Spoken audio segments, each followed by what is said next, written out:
At the tone, the broadcast will begin in 2 minutes, 30 seconds.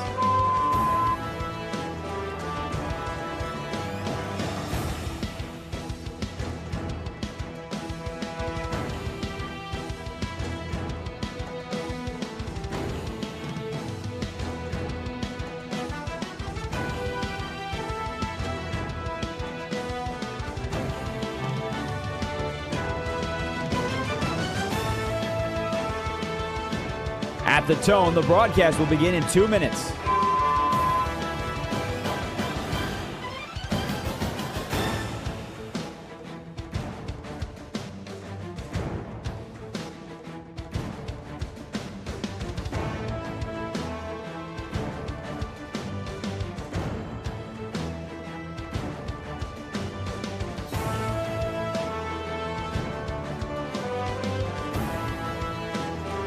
At the tone, the broadcast will begin in 1 minute, 30 seconds.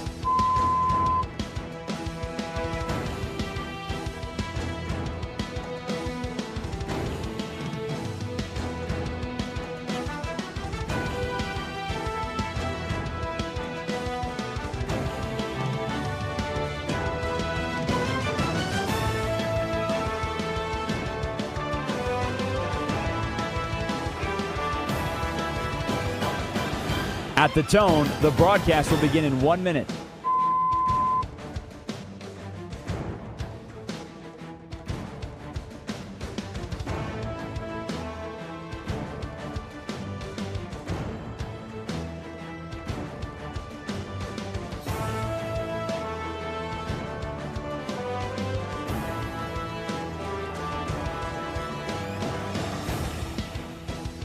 Stations, this is your final time check. At the tone, the broadcast will begin in 30 seconds.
Westwood One Sports presents Josh Graham. Yes, it is the Josh Graham Show. Westwood One Sports. We're with you until 7 p.m. Eastern Time. And man, the college basketball is something else today. We're tracking number 2 Houston, heading towards halftime against number 4 Arizona at Fertitta Center in H-Town. The road team right now leading the hosting Cougs 34-26. 2 minutes left to go in the first half. And shortly, we're going to be going out live to the district, site of Duke, Michigan, 6:30 tip in that one. But before we fully dive into hoop conversation, let's begin with the developing story involving the recently minted NFL champions. Reading between the lines in Seattle, it's becoming more and more likely that Super Bowl MVP Kenneth Walker is not going to return to the Seattle Seahawks. This week, we learned Walker likely not going to be hit with the franchise tag. And the reason that is, Seattle, believe it or not, has larger priorities to address this offseason than handing a large sum of money, even for 1 year, to a running back. Now, if you consume football exclusively through the lens of fantasy football or sports betting, or you just watch NFL Red Zone rather than watching full games, you might think, other than the quarterback, what's more important than having a Super Bowl MVP at running back? But there are plenty of things. How about this? Seattle's let it be known they hope to extend perhaps the two best players on their team pound for pound to long-term extensions this offseason. Jackson Smith-Njigba and corner Devin Witherspoon are both up. That's not going to be cheap. Just listen to what JSN said earlier this week when he was asked about his contract.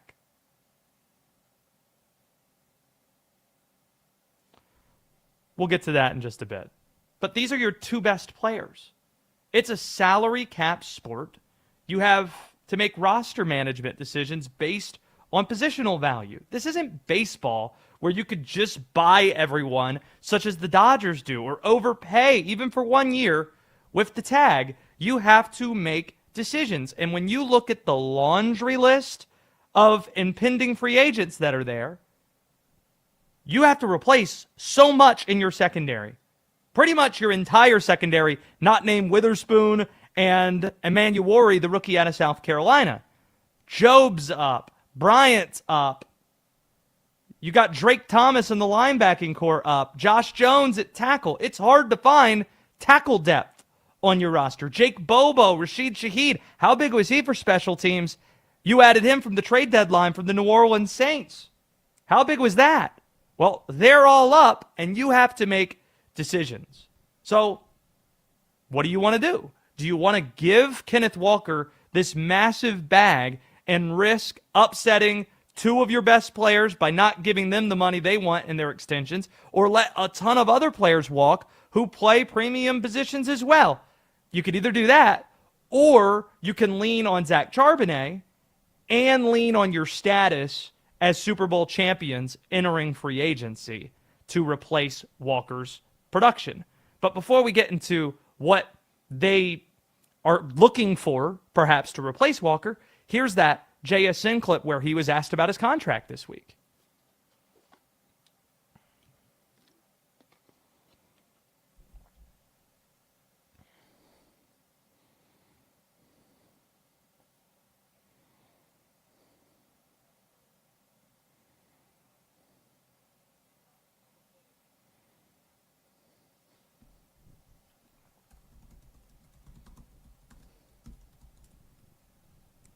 He wants to be the highest paid receiver in the NFL. How much does that cost? Glad you asked. Jamar Chase is making $40 million per year at receiver. Or the $40 million deal that he signed, it has him at the very top right now. Yeah. So you want to pay $41 million per year to Jackson Smith-Njigba and also sign Kenneth Walker to a franchise tag? Just not going to work. So what can you do? You have Charbonnet under contract. He was relied on dearly before going down in the playoffs. And when you're the champion of the NFL, you have this status where players might accept a little less in order to play for you because they want to chase a championship. They want to be on a championship team, and they know Seattle just won 14 games and rolled through the playoffs and won the Super Bowl, won by a wide margin. So maybe you can convince one of these other running backs that are a shelf below Kenneth Walker in terms of what they might be commanding on the market, perhaps to play for your team. Keep an eye on Rico Dowdle, who played for the Carolina Panthers this past year. Keep an eye on Javonte Williams. How about Travis Etienne? Just a few guys to look at that are pretty good backs, maybe accept less to play for a title contending team like Seattle. So you save some, you lose Kenneth Walker, but you pair one of those guys with Zach Charbonnet, you're probably going to be okay. What does it mean for Kenneth Walker, though? This is a player, you have to realize, who's clawed his way up to this point in his career. I currently reside in Winston-Salem, North Carolina. It's where I've called home since 2018. When I arrived here in 2018, I went to a Wake Forest football practice. That's the ACC team in the city I live. And I watched a running back competition taking place. And there was a running back, a little bit undersized, under-recruited, that was just fighting to get playing time for the Wake Forest Demon Deacons. He was a little-known recruit out of Tennessee named Kenneth Walker III. Kenneth Walker had to fight for reps at Wake, and then he transferred to Michigan State, became a national name there and a Heisman contender for a little bit that season. It was enough recognition for him to be given a shot in the NFL, where he was not a highly sought-after player in the draft he was taken, fought for carries with Seattle, gets to the pinnacle, wins the Super Bowl, wins Super Bowl MVP. It would be completely understandable for Kenneth Walker, especially given the lifespan of players who play his position, to think, I got my ring. I got my Super Bowl MVP. Now it's time for me to be paid. And it might just be as simple as, who's going to be the highest bidder for Kenneth Walker? And there are 3 teams that make a lot of sense for Kenneth Walker. The Tennessee Titans. Young quarterback, tons of cap space, already an exciting offseason for Tennessee. He's a Tennessee native, as I just mentioned. Brian Daboll. The Bills were great at running the ball when he was an OC there. With the Giants, Saquon Barkley had some good years under Daboll as well. That could make some sense. The Washington Commanders, they're another team looking to capitalize while their quarterback is on a rookie deal, especially if Eckler's gone there. You have Walker, who perhaps can be paired nicely with Rodriguez in that backfield.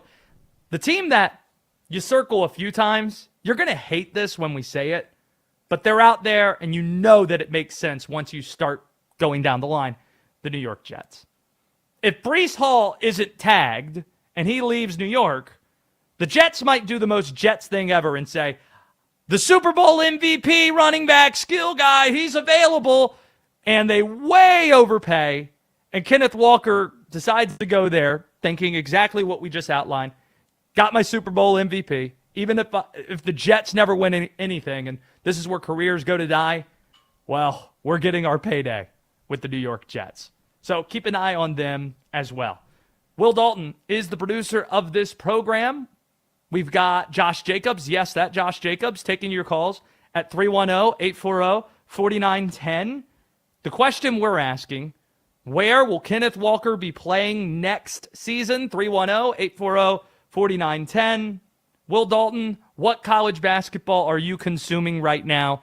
Because as we look at you on YouTube and on X, I could see you're looking away from the screen. I could see that you seem distracted. What are you watching right now? I'm currently watching as Virginia, with about 15 seconds to go, is up 2 on Miami. And Miami's been on a tear this year. Just made money on that game. About to put a shot up. Uh-oh, Miami just tied it. Just made some money on that game. 83-83. I took the over 145.5 for that. It's not Tony Bennett's Virginia anymore. I'm not surprised, you ACC homer. You have that game on rather than at halftime. Arizona 36, Houston 31, a top 5 showdown. 310-840-4910 if you want in. You could tell us where Kenneth Walker is going to be playing next year. Let's get to the main event tonight, though. The NCAA Tournament Selection Committee revealed the top 16 overall seeds if the tournament were to start today.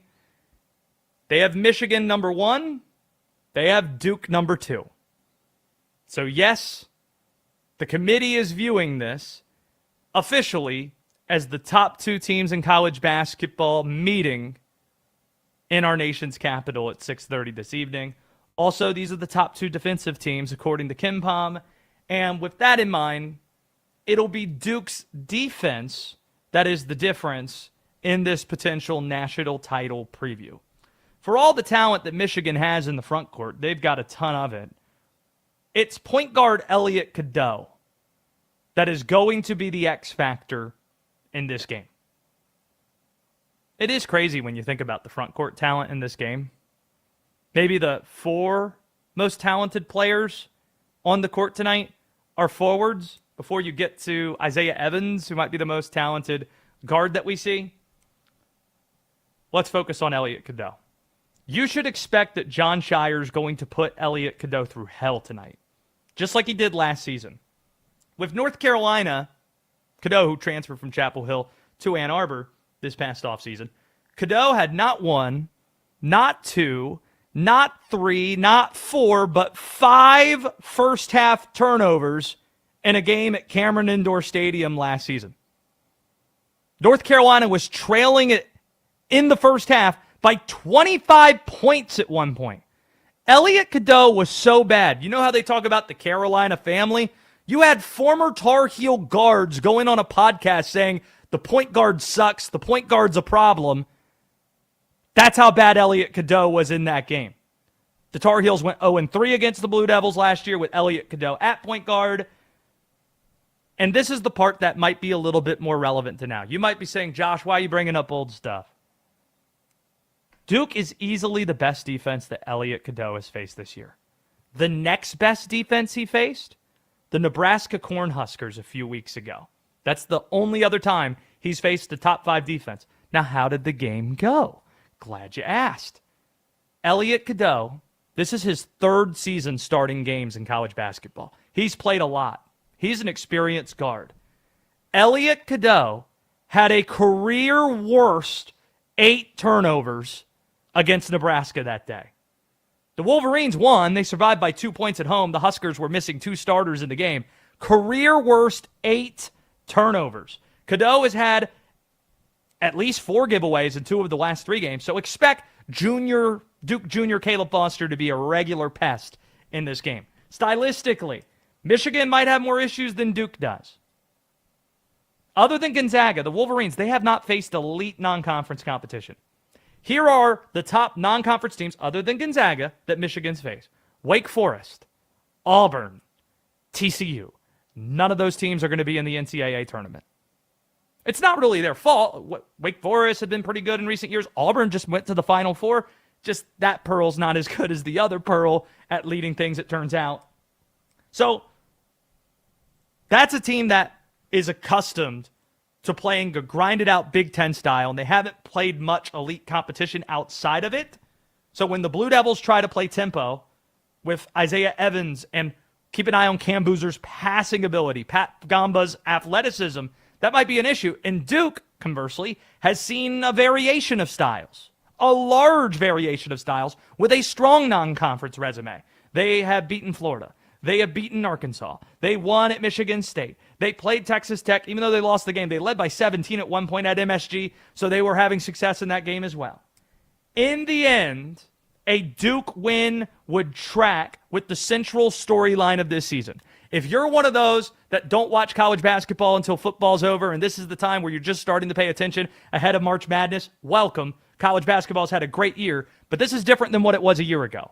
Last year, there were almost no upsets in the tournament. There was one dominant conference. The SEC won it all. 14 of the 16 teams in that conference made the dance, and just 4 teams that felt like were capable of winning the title. It was the 4 1 seeds that all went to the Final Four. This is different. There is not an overwhelming team in college basketball this year. But if there were to be one, maybe it's Michigan if Michigan does win this game. But when Duke wins tonight, how crazy of a stat is this? If Duke wins this basketball game, all 10 teams currently ranked in the top 10 of the AP poll will have suffered a loss in the last 2 weeks. All 10 teams at the top. That's what this college basketball season has been. Chaotic and a lot of fun. 310-840-4910 if you want in. This segment sponsored by our friends at Progressive Commercial Insurance. They protect small businesses with affordable coverage options. Get a quote today at progressivecommercial.com. As big as Duke, Michigan is, it isn't the biggest game we have on tap this weekend. We'll shift our attention to the main event next on The Josh Graham Show. The Colts have a QB decision to make. Cut, trade, or keep Anthony Richardson. Will the former number 3 overall pick be looking for a new home? Westwood One Sports.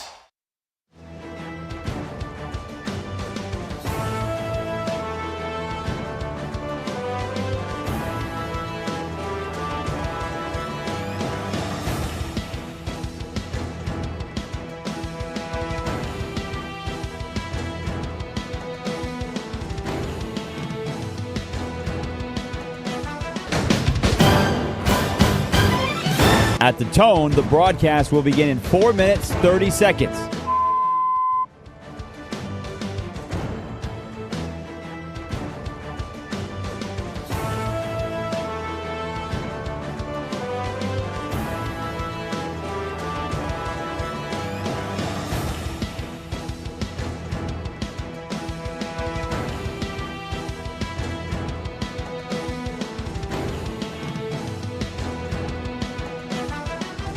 At the tone, the broadcast will begin in 4 minutes.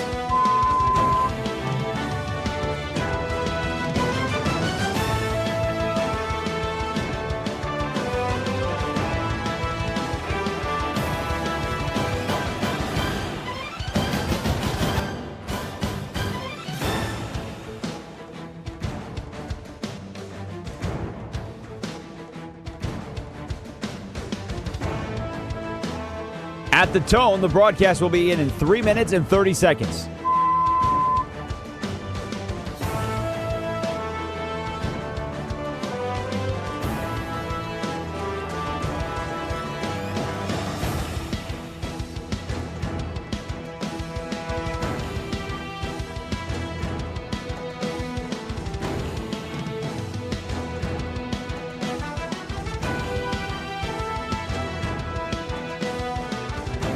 At the tone, the broadcast will begin in 3 minutes.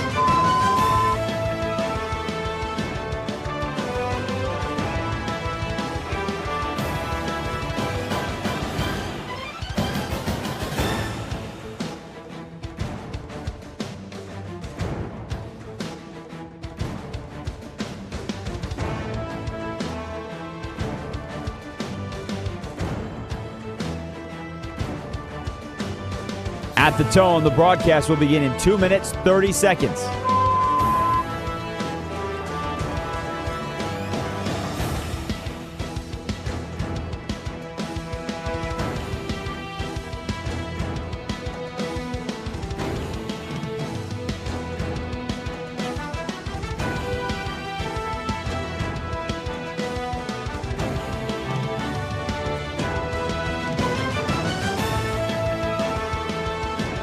At the tone, the broadcast will begin in 2 minutes.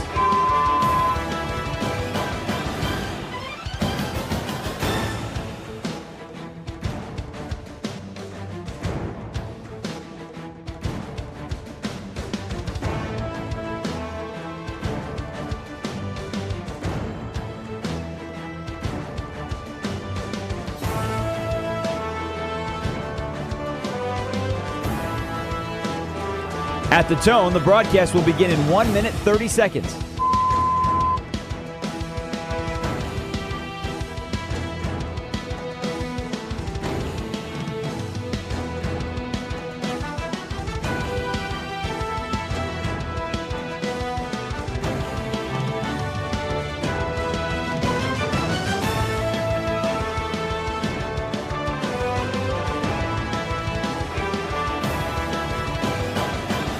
At the tone, the broadcast will begin in 1 minute.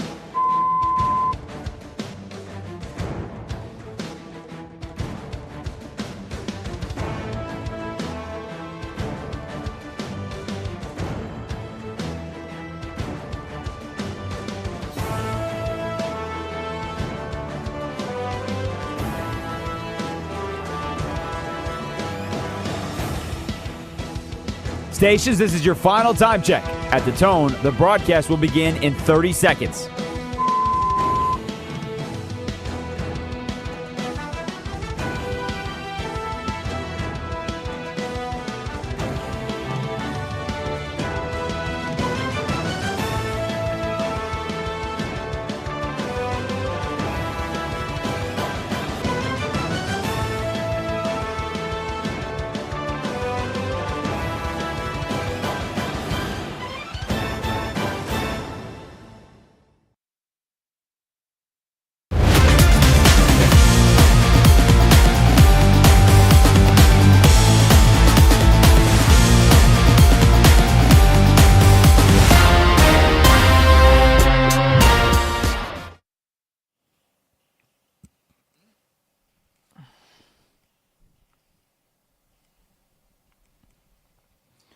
So glad to have you on the Josh Graham Show, Westwood One Sports.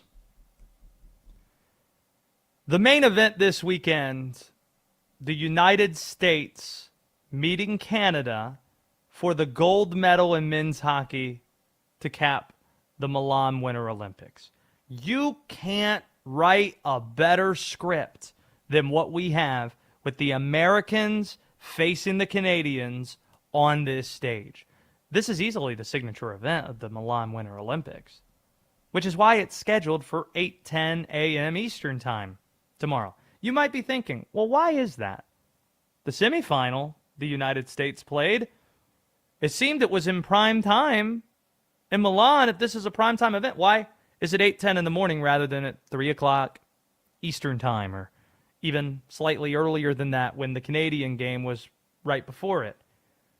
The answer, this is literally the final event of the games. The closing ceremony is a few hours after the gold medals are handed out. Whew! Fire it up! Love the idea. Yes, Josh. Get the guitar going. Will Dalton. Woo! Fire Love that the up idea. all day. You know, all right, kill it. Abruptly, just want it out of here. Love the idea that anytime we bring up the U.S. hockey team during the show today, Will Dalton, Josh Jacobs, just hit that. That's it. Deal. For the next 3 hours, love the idea of there just being a dance break with Freebird playing in the middle of the show. Just anytime the game comes up. And you know what? Maybe even later in this segment, when I'm least expecting it, you could just hit that again for good measure, and nobody's going to have an issue with it. Okay. This game, it's fabulous. When sports fans think about these winter games, decades from now, with respect to Alyssa Liu and Megan Keller, this is going to be the game that we think about. There's a chance the United States is going to win a gold medal for the first time in men's hockey since the Miracle on Ice. And by the way, tomorrow will mark the 46-year anniversary of the Americans' upset of the Russians. If history is any indicator, it should be an incredible gold medal match. Odds makers pretty much have it even odds for both teams. The last time the NHL players were in the Olympics, it was the 2010 games. And the U.S. met Canada, gold medal match. And what a game it was. Zach Parise tied it up late. Sidney Crosby won with the golden goal in overtime. And then how about last year? Four nations face-off. The U.S. were in fights, slugfests with the Canadians. There was real bad blood. We watched. The Canadians got the last laugh in the championship rematch. But that went to overtime too, and Connor McDavid, of all players, scored the winner. Because of all this, the rivalry's real. Matthew Tkachuk, here he was after the semifinal win against the Slovaks, and he expressed this very well, what this rivalry and what this matchup means.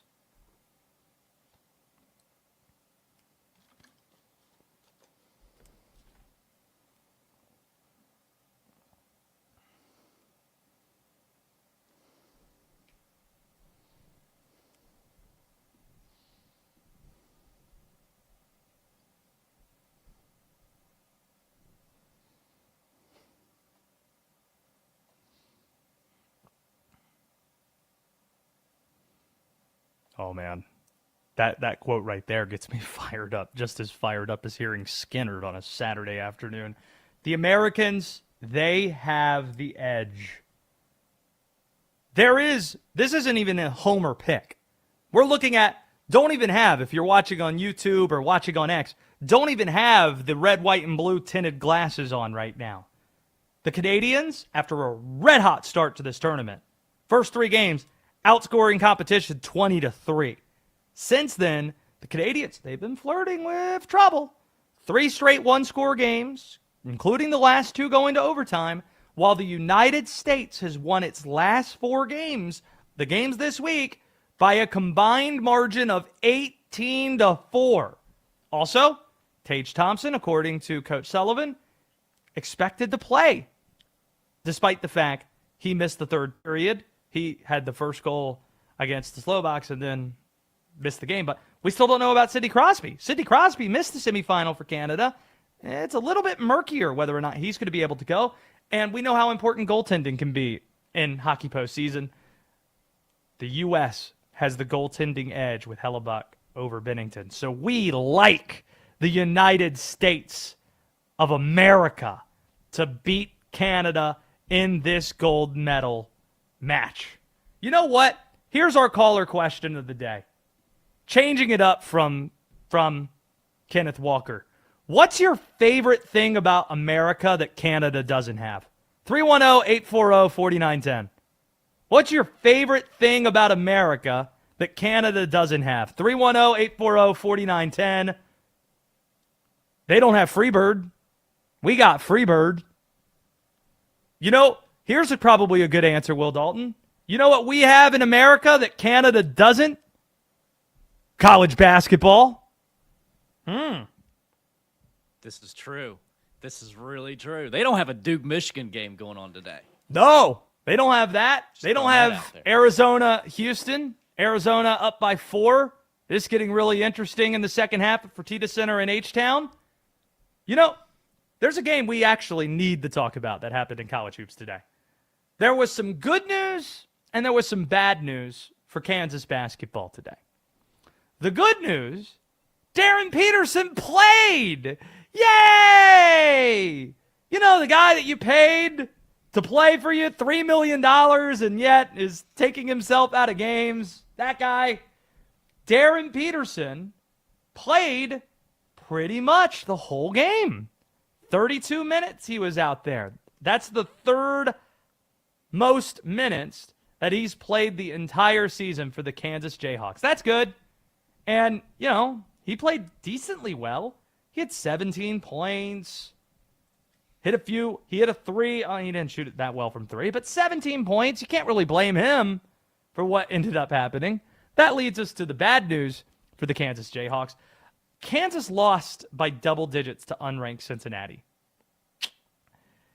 This was a historic result at Fog Allen Fieldhouse for a myriad of reasons.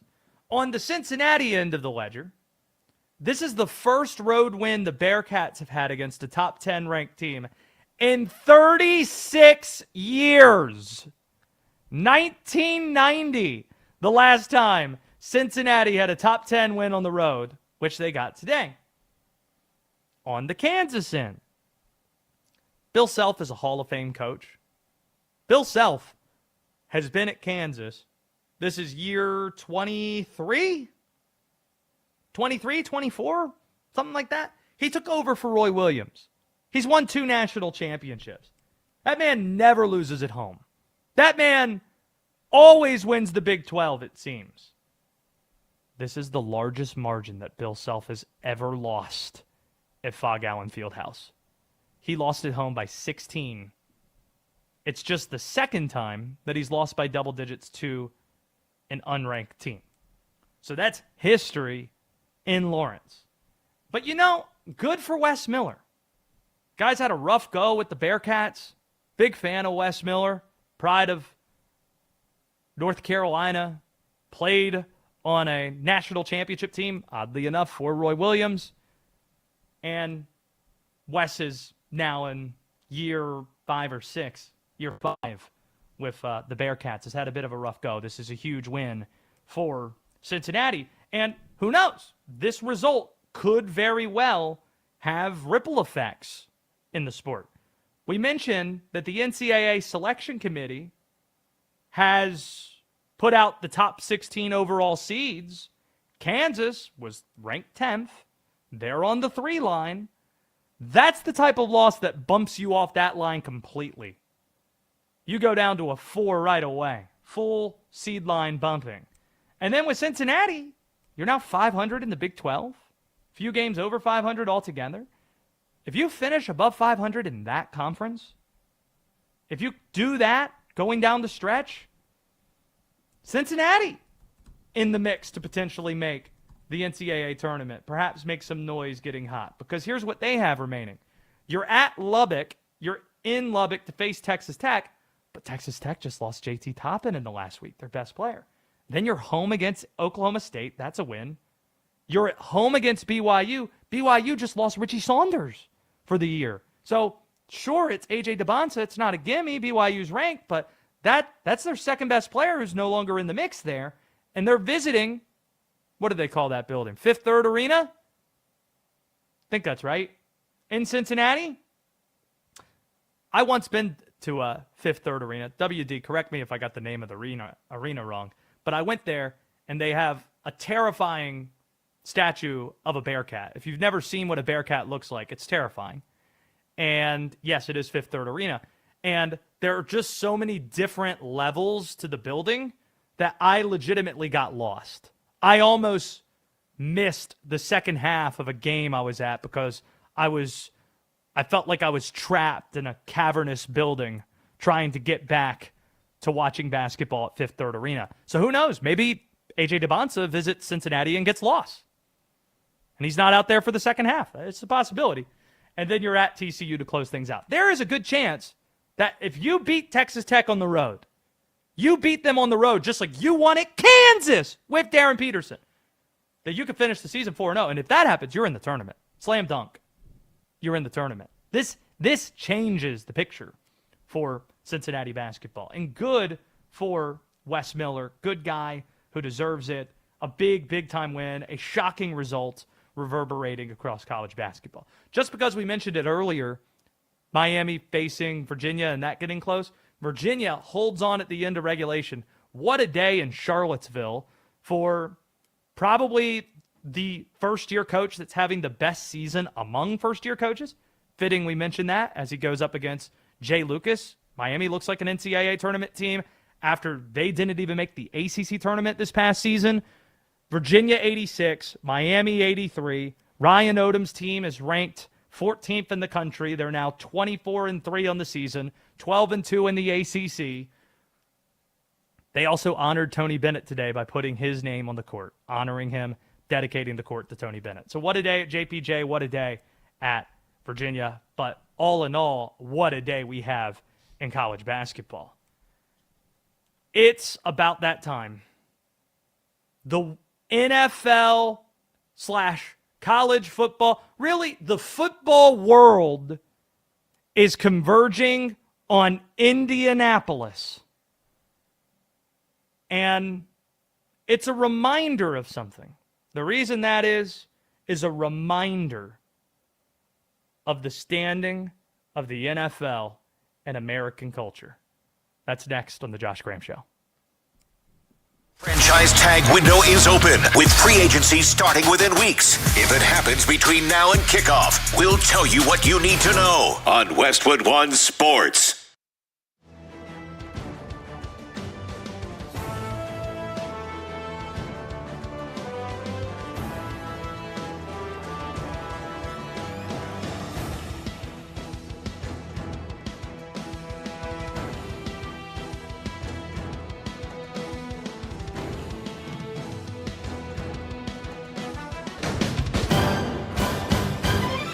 At the tone, the broadcast will begin in 4 minutes, 30 seconds.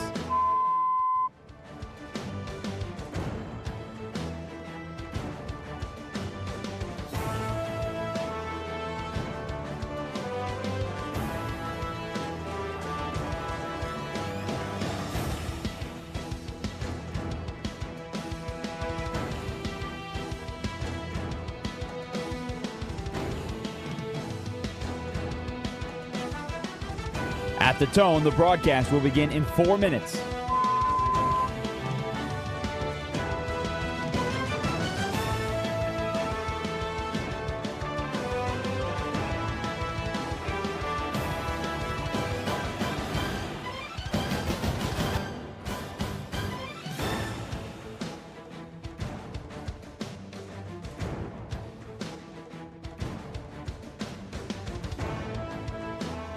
At the tone, the broadcast will begin in 3 minutes and 30 seconds.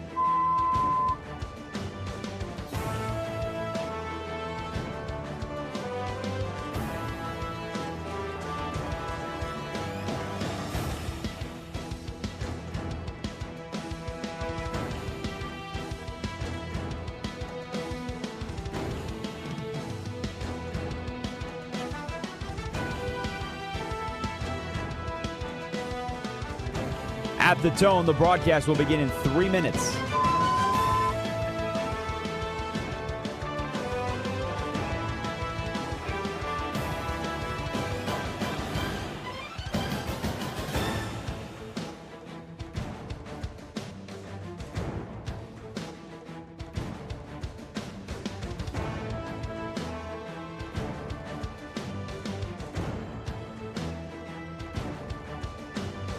At the tone, the broadcast will begin in 2 minutes, 30 seconds.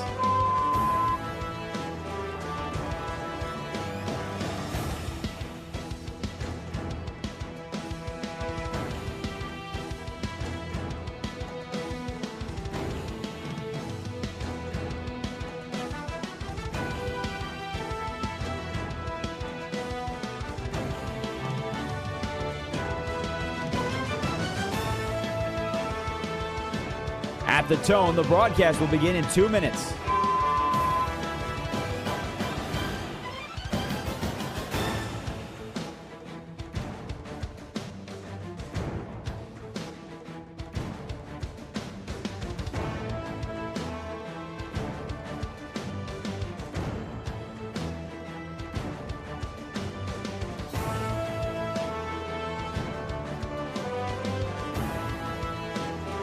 At the tone, the broadcast will begin in 1 minute, 30 seconds.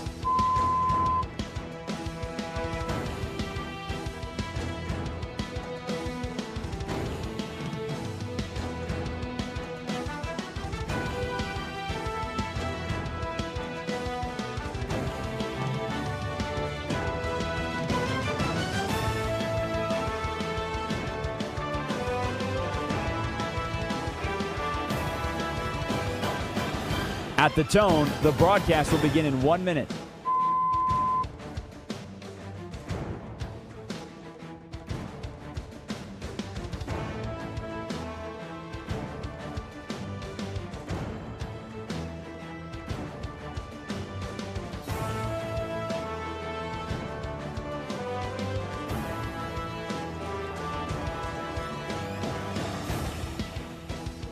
Stations, this is your final time check. At the tone, the broadcast will begin in 30 seconds.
Josh Graham Show, Westwood One Sports. Happy NFL Scouting Combine Week. Yes, it really begins in earnest on Monday. You have a large contingent of media arriving this weekend in Indianapolis, a little bit more than a month before the sports world will converge again on Indy and Lucas Oil Stadium, the site of the Final Four this season. There's no good reason why we should care about the Combine, but that in and of itself, it's a reminder. This event is a reminder of the NFL's foothold on American culture. Certainly there's no reason to watch it on television. Yet, there was a time recently that they put the quarterback workouts on network TV. These workouts, let's be clear about this. These workouts mean almost nothing. Almost nothing. And before you say, well, Josh, what if you run a really quick 40 time? You remember when Xavier Worthy ran that crazy 40 time? Still fell to the Kansas City Chiefs at 31 or 32 that year. Still fell to them at the end of the first round. Turns out, teams aren't going to be significantly moved one way or the other based on what they do in their underwear in front of everybody watching. Turns out the tape's going to matter a little bit more. The portion that really matters, see, let's be clear about this. Not saying there isn't a function to having the combine for the teams, and certainly for the players, for the prospects. In terms of a media product, in terms of something to be consumed, this has the appeal of an auto trade show. It's like televising that. Hey, boy, check out these parts. Oh, this Hemi's gonna be crazy. That's what it is. That is what this is. And yet, we're being told we got to have NFL Network broadcast it. We need the entire national media to flock to Indianapolis. The part that actually matters, we don't get to see. We don't see the face-to-face interviews. We didn't see, allegedly, Shedeur Sanders wearing his headphones during one of the interviews. Not listening to one of the teams trying to interview him, trying to talk to him. We don't get to see that piece. It'd be great if we did. Totally different tone if we get to HBO Hard Knock style, have a camera during these meetings and break down. Does it look like Shedeur's sleeping? Huh? Then, fine, the combine's fantastic. But without that, as a product, the fact that we watch this, the popularity of this event, or the fact that this event is televised at all and consumed and talked about nationally, it's part of the reason the NFL is so focused on growing internationally.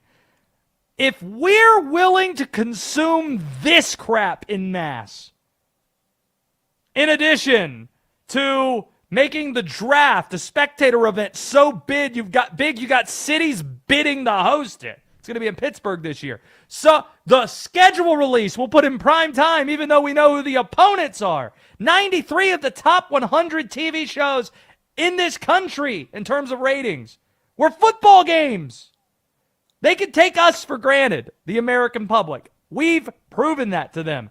They know they can literally put a halftime show in Spanish and still draw 128 million people. We just proved it to them. We're here. You can have Josh Graham, Will Dalton, and Josh Jacobs doing the maracas at halftime, and still 120, 130 million people are probably going to watch. So they're thinking, how do we grow the pot even more? How do we expand outside the United States? Because we've completely dominated culture here. And the combine, or at least the way it's consumed, is part of that. Now, don't want to be completely negative Nancy on the subject. There is one positive to come out of the combine. Everybody is in the same place. Coaches, GMs, you have those players, all the media. They're all hanging out at St. Elmo's Steakhouse, getting one of those, cocktails that burn your mouth. They're all going to be in Indianapolis, WD. And when everybody is together, people talk. Rumors start. I love rumors. And interesting stories come out of it. Things that we're not expecting to be talking about. Like there's going to be a random story that pops out. You watch. Somebody we didn't know once out is suddenly going to be talking about wanting to leave somewhere. Myles Garrett, looking at you. You're going to have top free agents show up there because they know all the teams are in one place. Remember last year when Derek Carr, it was either last year or a couple years ago, he just showed up saying, hey, all the GMs are here, so don't be surprised if Trey Hendrickson just shows up. What up, everybody? Who's interested? There are going to be things that come out of it that are much more important than what is described appropriately as the underwear Olympics. Just, again, that stuff, it's key. Great for what we do. Not taking it for granted. But short of an injury, please don't pretend anything that happens on that field in Indy next week matters. Don't do that. 310-840-4910. Will Dalton, staunch defender of all things the Shield. I resent this conversation. What do you disagree with? First of all, don't diss on hot rod part auto shows like that. Maybe people want to take a look at the parts. Maybe they're hot rod fans. They're like, man, look how that thing shines in the light. Look at that. Check out this offensive guard shuttle time. Check out Carson Beck. I want to see him throw it a few times. Fernando Mendoza, he's probably not going to throw. But Ty Simpson, maybe I want to see him throw it. Jeremiah Love, I want to see him run the 40. These guys are Spartans. These guys are warriors out there. And this is the test of like the true strength, just raw strength and speed. And I want to see it. So I resent this. Good for you. Thank you. There was some sad news today. We learned that the legendary baseball player Bill Mazeroski died at 89 years old. Will Dalton has one, don't want to call it a disease, but it's a tick that people of his generation tends to have. And I don't want to sound like the old man yelling at kids to get off my lawn. I'm very close to WD in age, so it's not something that I'm going to let WD off the hook for. It seems that people believe that things that happen before they were born are inherently worse than the things that have happened during their life. That we're just going to dismiss anything that happened before 1990. That's what we need to do. And this, I feel, happens a lot with the youngsters, the under 30 types, talking about LeBron versus Michael Jordan, for example. LeBron's the GOAT! Do you remember watching Jordan? Okay. So keep that in your head as I say this statement that I think is factual. I don't even think it's up for debate, even though you're going to push back on it if you're somebody that doesn't value things that happened before you were born as having inherent value. Bill Mazeroski hit the biggest home run in the history of baseball. Nobody hit a bigger home run than Bill Mazeroski did in October of 1960. It is literally the dream any young baseball player growing up has. It's Game 7 of the World Series, 1960 in this case. The game is tied 9-9. It's the bottom of the ninth. 1-0 pitch. You hit the walk-off home run. Here was the local radio call from that day over, 65 years ago. Nothing better than getting the local call in honor of the great Bill Mazeroski.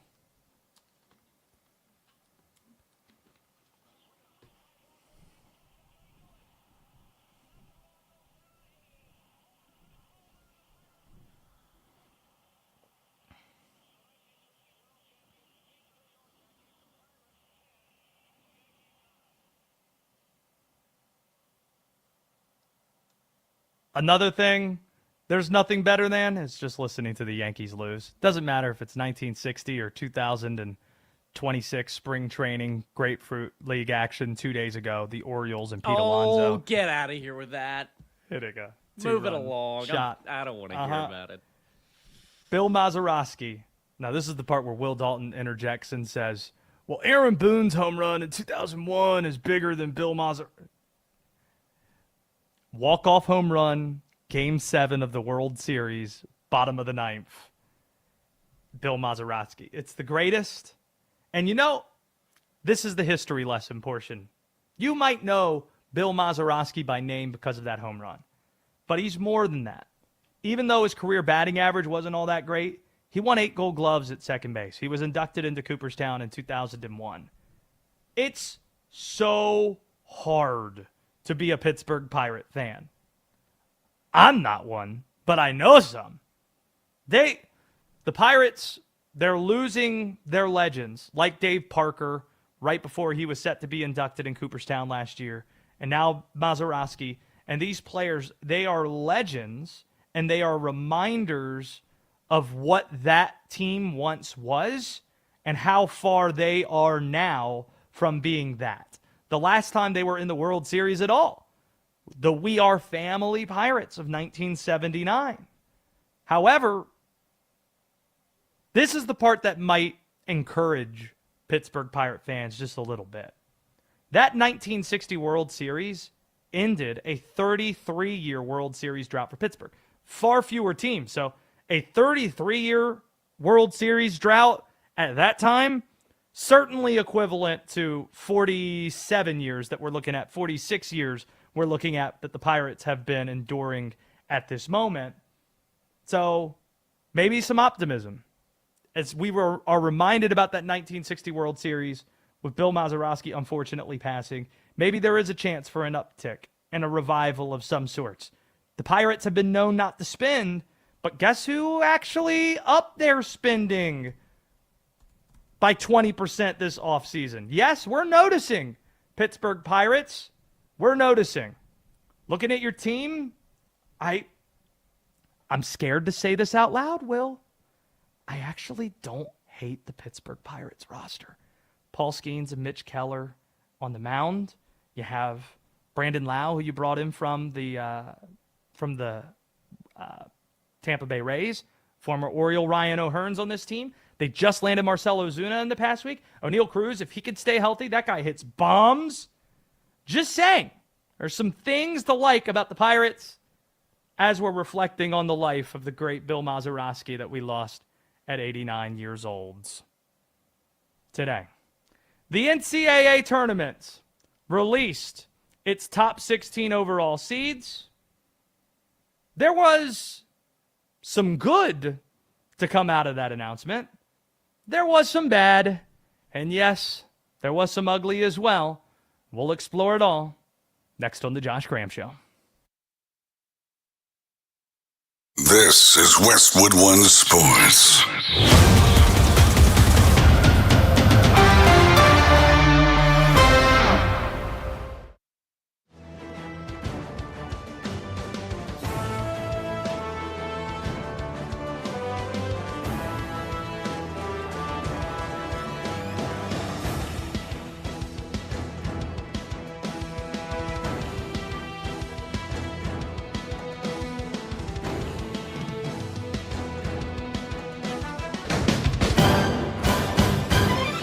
At the tone, the broadcast will begin in 4 minutes, 30 seconds.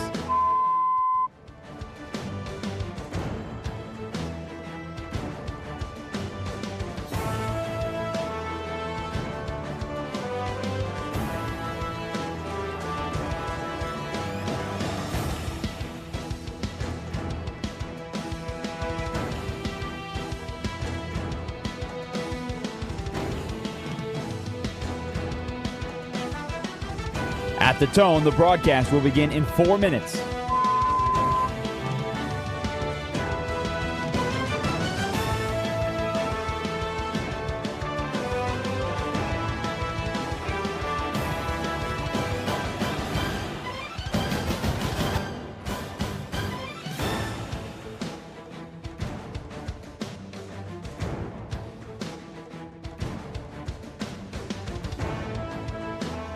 At the tone, the broadcast will be in 3 minutes and 30 seconds.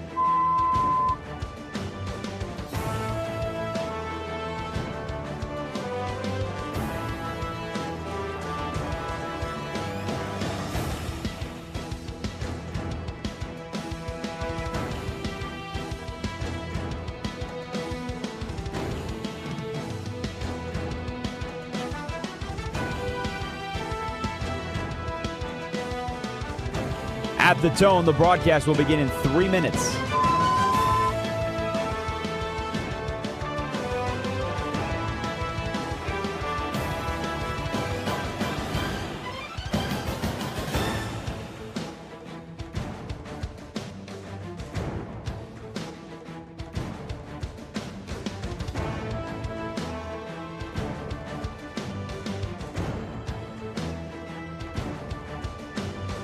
At the tone, the broadcast will begin in 2 minutes, 30 seconds.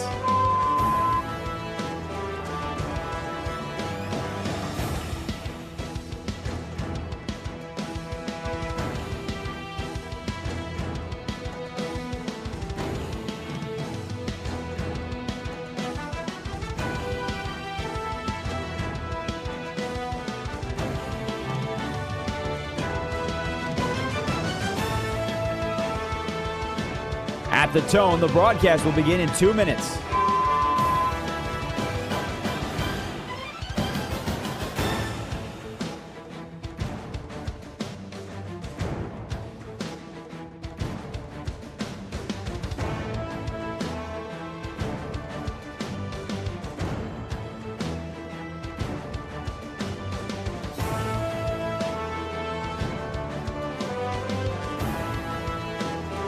At the tone, the broadcast will begin in 1 minute, 30 seconds.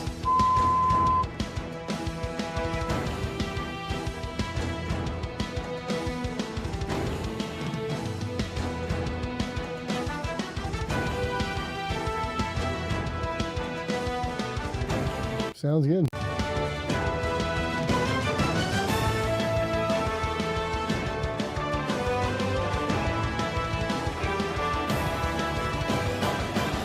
At the tone, the broadcast will begin in 1 minute.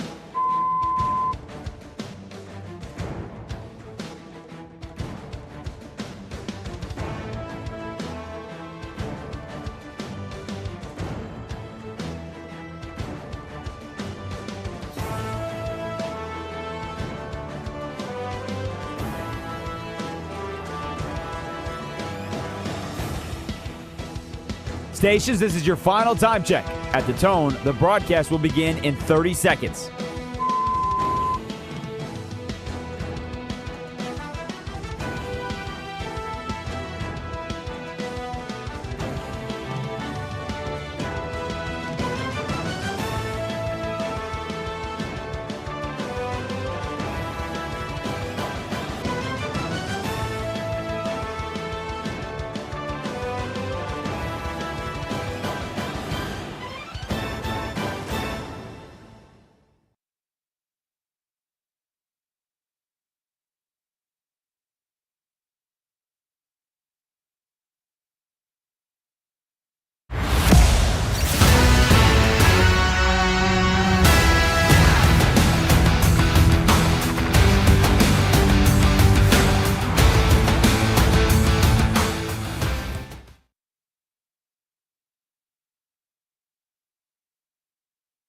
Westwood One Sports presents Josh Graham. We are live, where 20 minutes from now, we're going to have a live visit from Capital One Arena, site of Duke, Michigan. 90 minutes from now, Denton Day is going to drop by and tell us what's going on. Maybe let us know what the media meal situation is. You know, the very important stuff. And we have some breaking news. We were talking about Kenneth Walker and perhaps some alternative options the Seahawks could look into should he not return to the World Champs. One of the guys we brought up, impending free agent Javonte Williams, no longer an impending free agent. He re-signs with the Dallas Cowboys. 3-year deal worth $24 million. And therein lies the problem. Therein lies the dilemma for Seattle. You don't want to pay $8 million annual average salary for a running back, and you're going to have to pay more for a Super Bowl MVP, such as Kenneth Walker, than what Dallas just paid right there. And you don't want to pay an exorbitant amount more for a 1-year deal on a franchise tag. So it's all the more reason to think that he's probably going to walk, but we can explore that more a little bit later on. Your thoughts, welcome, 310-840-4910 if you want in on the program. Big headline today in college basketball. The NCAA Tournament Selection Committee released the top 16 overall seeds in the field earlier this afternoon. And there was some good to come out of that, some bad, and some ugly. Will Dalton, you haven't seen a lot of the great movies. Have you seen The Good, the Bad, the Ugly, the Clint Eastwood movie? I think I've seen that. No, actually, I don't think I have. I've seen Josie Wales. Yeah. Have you seen Dirty Harry yet either? No, we haven't done that one. This is where I need like a feeling button lucky, to hit if I... Punk? Well, are ya? All right, The Good, the Dirty Bad, the Ugly. NCAA Tournament Selection Committee. The good is the very top. Michigan at 1, Duke at 2. They got this right. Because Houston lost on Monday in Ames. Arizona and UConn, they've lost in the past week as well. The Blue Devils, they make sense at number 2. Just by sheer record, it sets up number 1 versus number 2 tonight in Washington, D.C., and that's sexy. That's fun. Michigan, meanwhile, would you agree with this, that if Michigan wins this game tonight, they are the dominant team in college basketball? Now listen to what the question is. It's not, are they one of the dominant teams? If they win tonight, will Michigan have separated itself as the sport's singular dominant team if they beat Duke tonight? I certainly think so. I mean, with that front court that they have, like, because I think that's why they win tonight, me personally. Like that, to me, that separates them, just that alone. I like Duke tonight.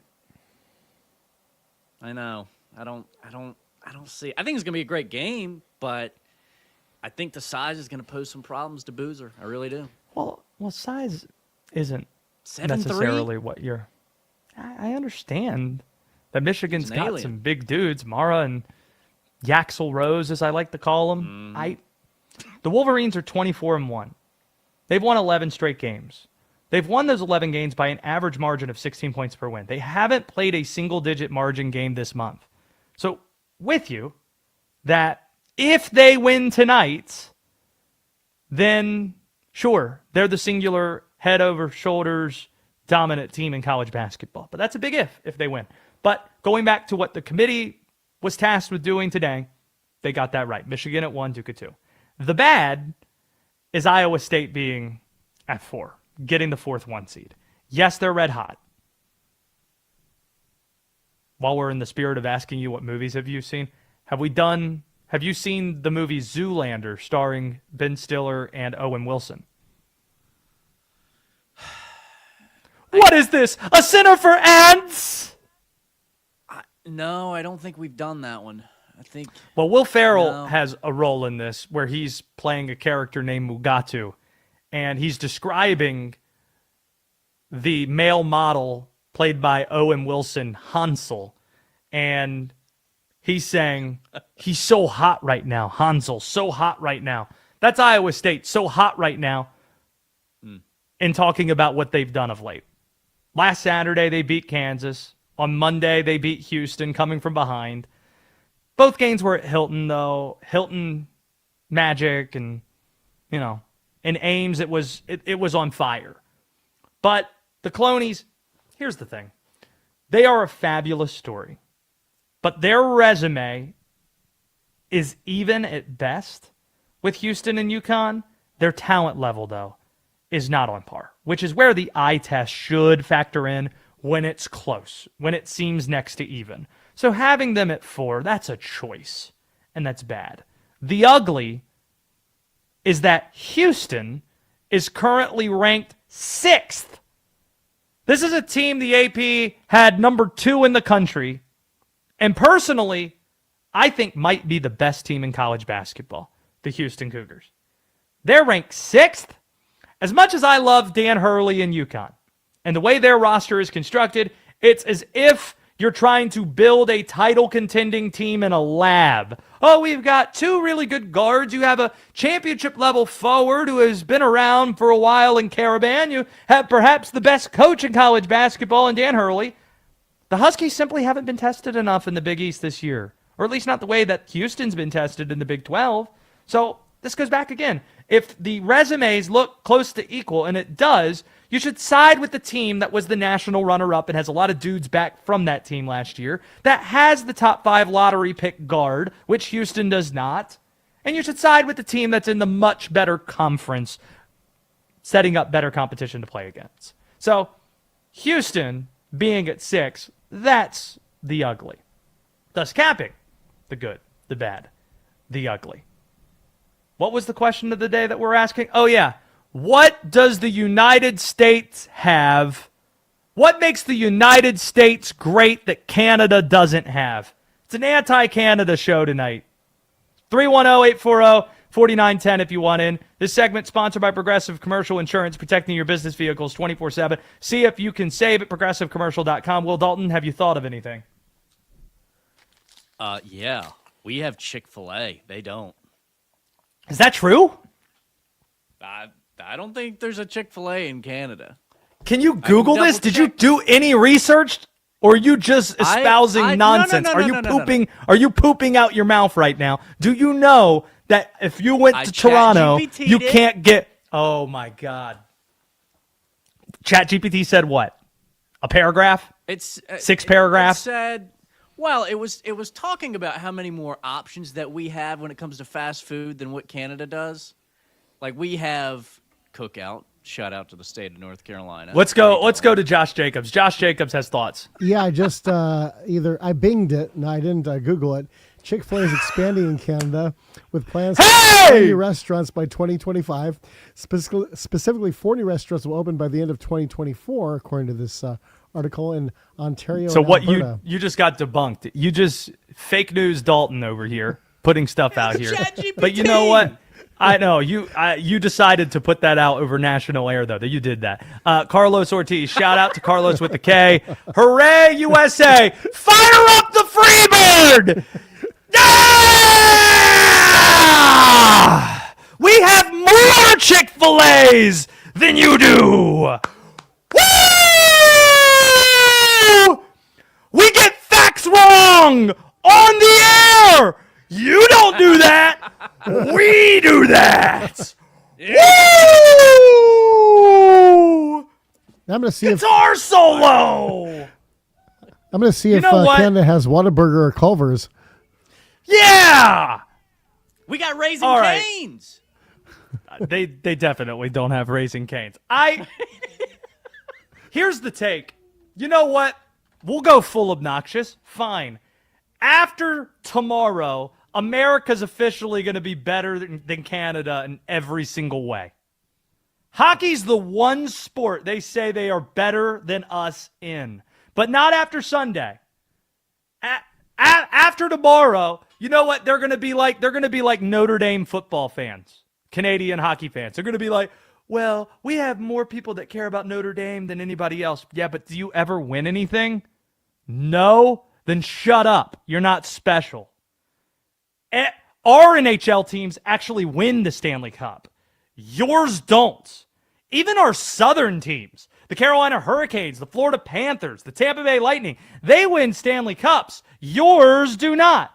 The women's Olympic team, Canada beaten in the gold medal match. Shout out to Captain America herself, Hillary Knight and Meghan Keller. If the men beat the Canadians Sunday, there won't be an argument anymore that Canada can make for being better in hockey than us superior Americans. Without hockey, there's nothing Canada has that compares to the United States of America. See, America, Will, is better than Canada for the same reason a bald eagle is better than whatever polite, apologetic bird that they have up in Canada as their, I don't care what your national bird is, sorry. In America, you know what we have in addition to Culver's and in addition to Raising Cane's? You're getting some Chick-fil-A's, you're making some progress, but you know what we have that you don't? We have the freedom to eat 3 pounds of bacon and start a business in your garage without having to fill out 17 forms of triplicate. There simply isn't enough red meat in Canada's national character. After all, we're the country that created McDonald's and the cheeseburger. You created poutine. It ain't close. See? You've got Drake, but we've got Kendrick Lamar. You've got Ryan Reynolds, who's married to Blake Lively. We've got Blake Lively's BFF, Taylor Swift, who's married to Travis Kelce. Your best basketball player is Shai Gilgeous-Alexander's.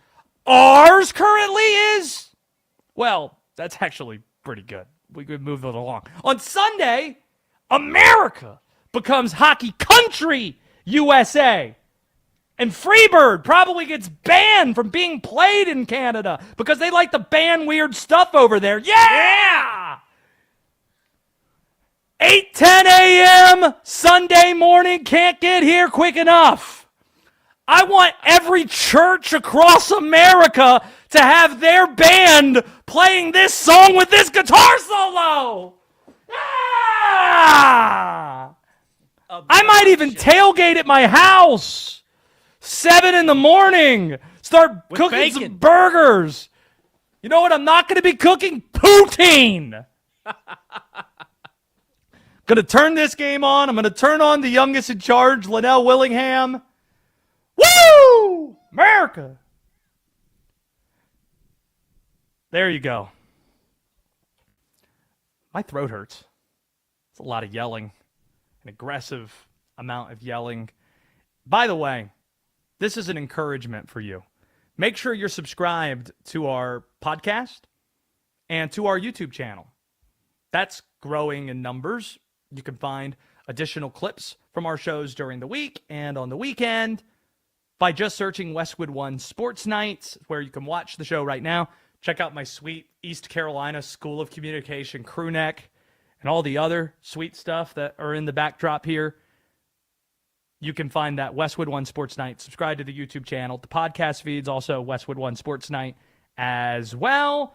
And you know the drill. If you don't know what to write in a 5-star review, just write the name of your favorite professional wrestler. Preferably your favorite obscure professional wrestler. And then we'll read those out on air and we'll giggle. And we'll have a good time. That's what we'll do. Thank you for supporting the program. We're also on X at Josh Graham Show, streaming the video as well. That's how you can get at me. We see comments here where people are giving me, Carlos with a K writing in, get some live play-by-play from people. Had some folks. Oh, Jay Davis writes in, hey, Will Dalton, you'll care about this. I made money off the Tar Heels today. North Carolina beat Syracuse earlier. Henry Heck Vessar yeah, returning to the lineup. How many times do I need to see Caleb Wilson looking angry on the bench, standing up, looking like he wants to play, and then also just taking all the shots pregame to let people know that he's not far off from returning? How long do we have to continue seeing him and being teased with the potential of his return? Hopefully by the Duke game on March 7th, if you catch my drift. 2 weeks. We're 2 weeks Yeah. away from that. Uh-huh. Coming up, we're going live to our nation's capital in the site of Duke, Michigan that starts within the next 90 minutes. Keep it here on The Josh Graham Show. The Seahawks aren't expected to place the franchise tag on Kenneth Walker. Could the Super Bowl MVP be on another team next season? Get ready. The free agent frenzy is coming on Westwood One Sports.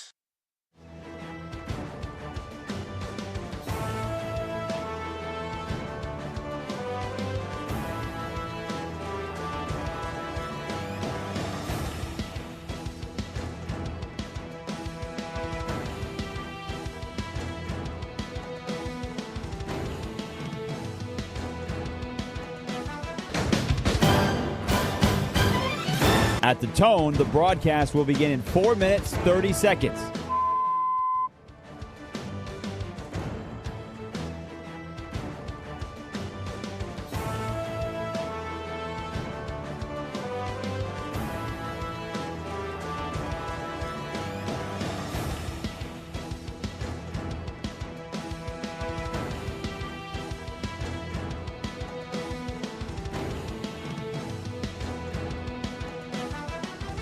At the tone, the broadcast will begin in 4 minutes.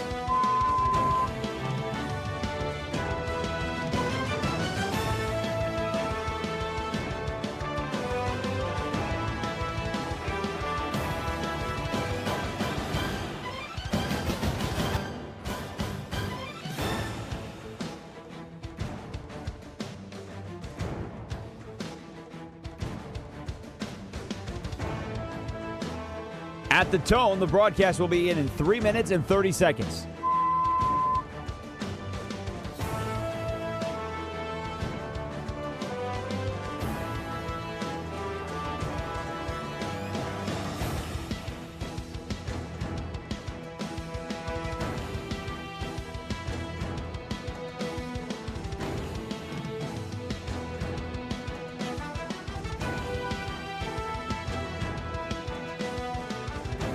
At the tone, the broadcast will begin in 3 minutes.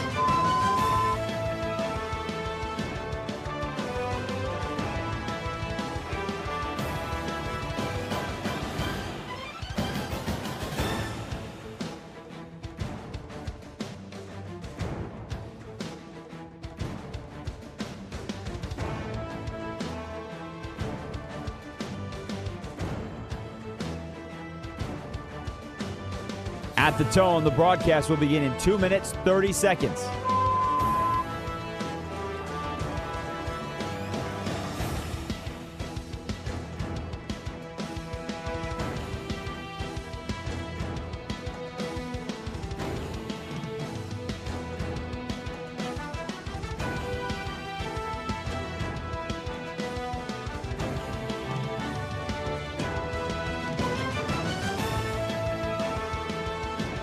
At the tone, the broadcast will begin in 2 minutes.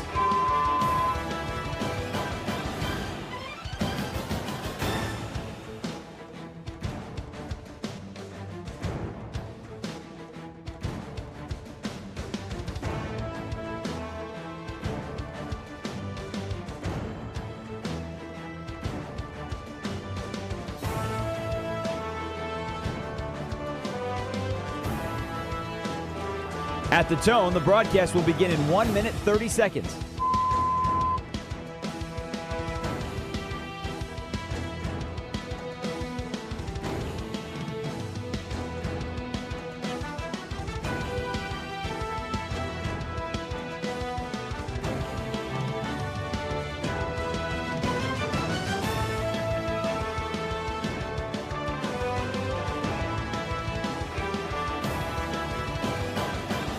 At the tone, the broadcast will begin in 1 minute.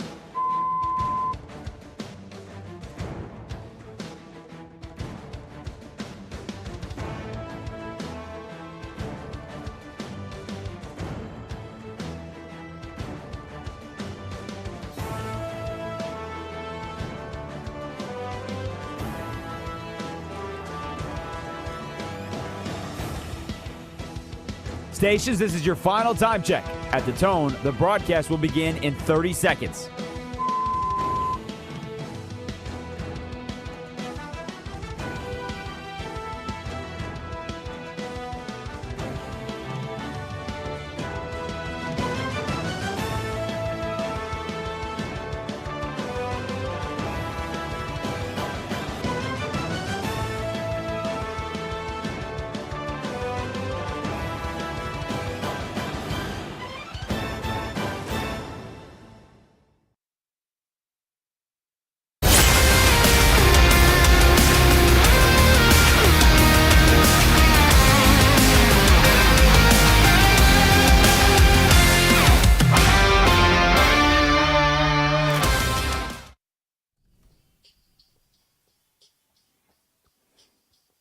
Westwood One Sports presents Josh Graham.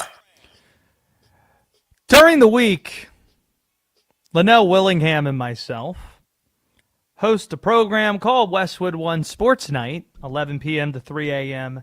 The ultimate glue guy in sports talk. The guy who makes the show come together each and every night. That's the mainstay throughout the week.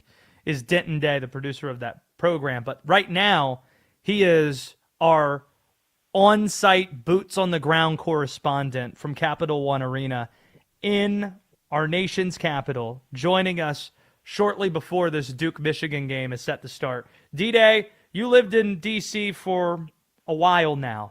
You have seen John Wall take the Wizards to the playoffs and play some big games in the building you currently occupy. You were there for Sweet 16 and Elite 8 games played in 2019. Some are saying this Duke-Michigan game is the most anticipated basketball game to be played in the district in modern history.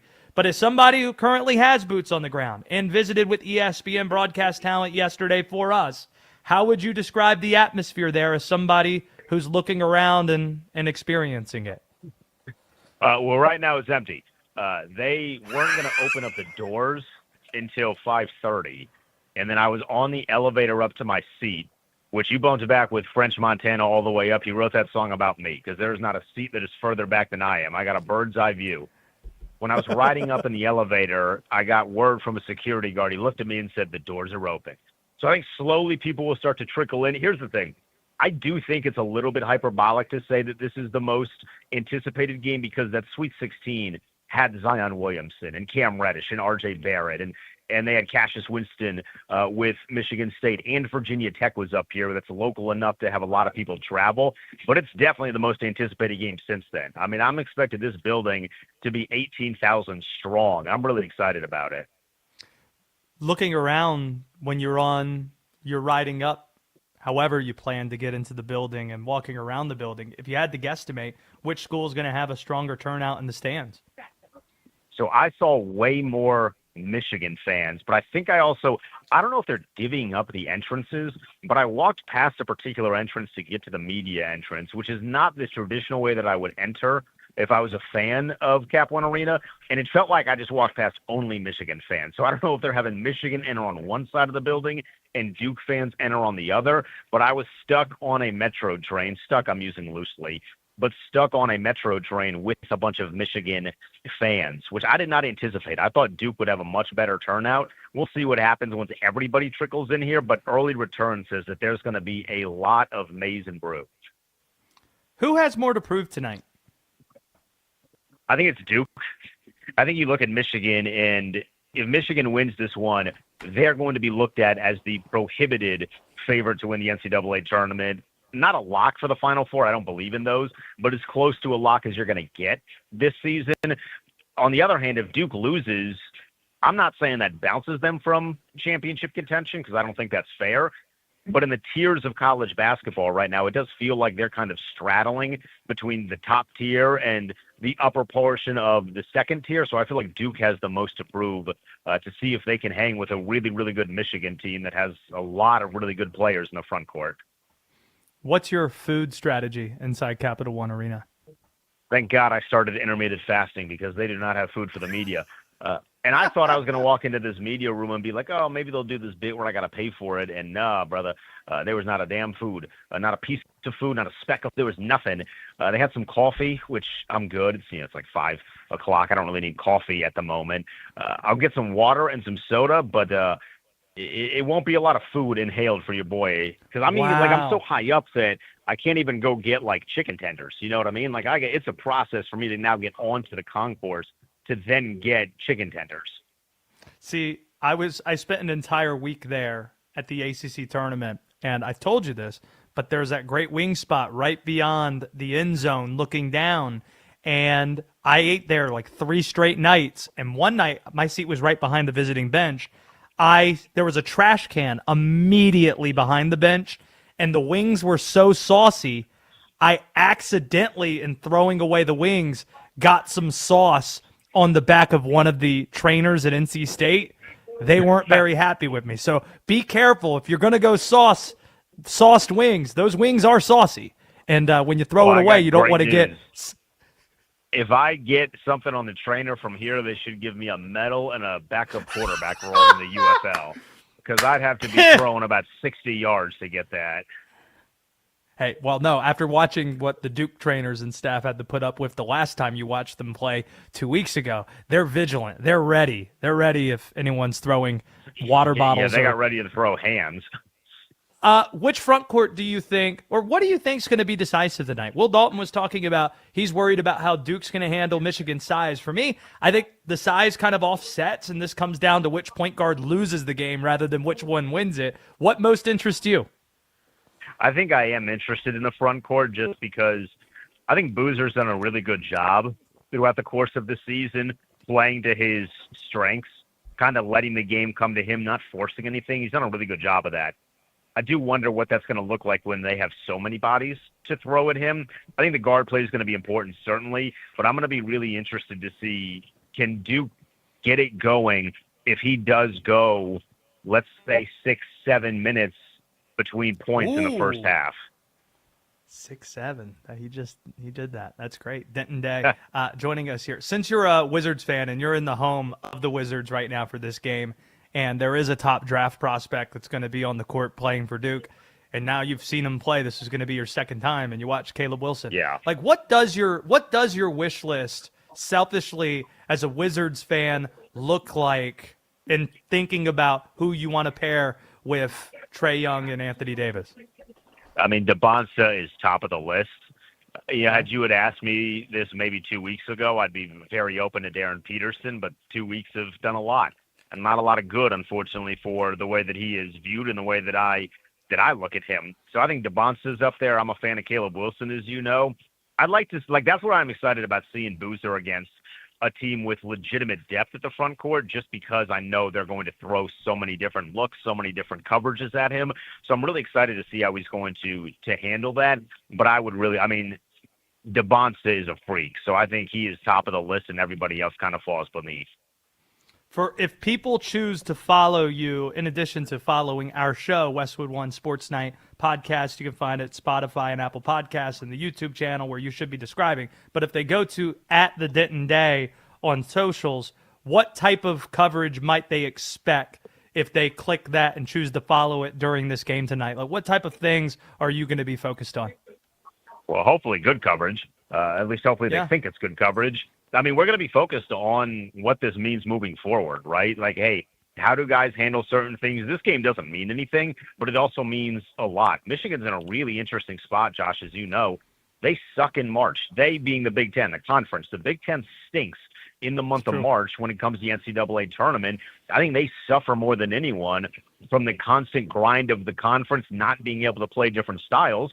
So when you see different styles, you get rocked.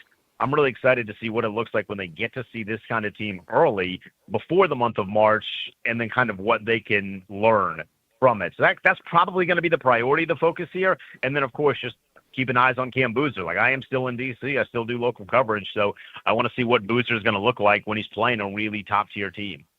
Yeah, I'm also interested in just what type of snacks you might have, and, like, being up there, what type of things are available, and how you might be maneuvering those things. Oh, a lot of water. That's what I like to hear. Yeah, I'm pretty boring with the soda department, but a lot of water.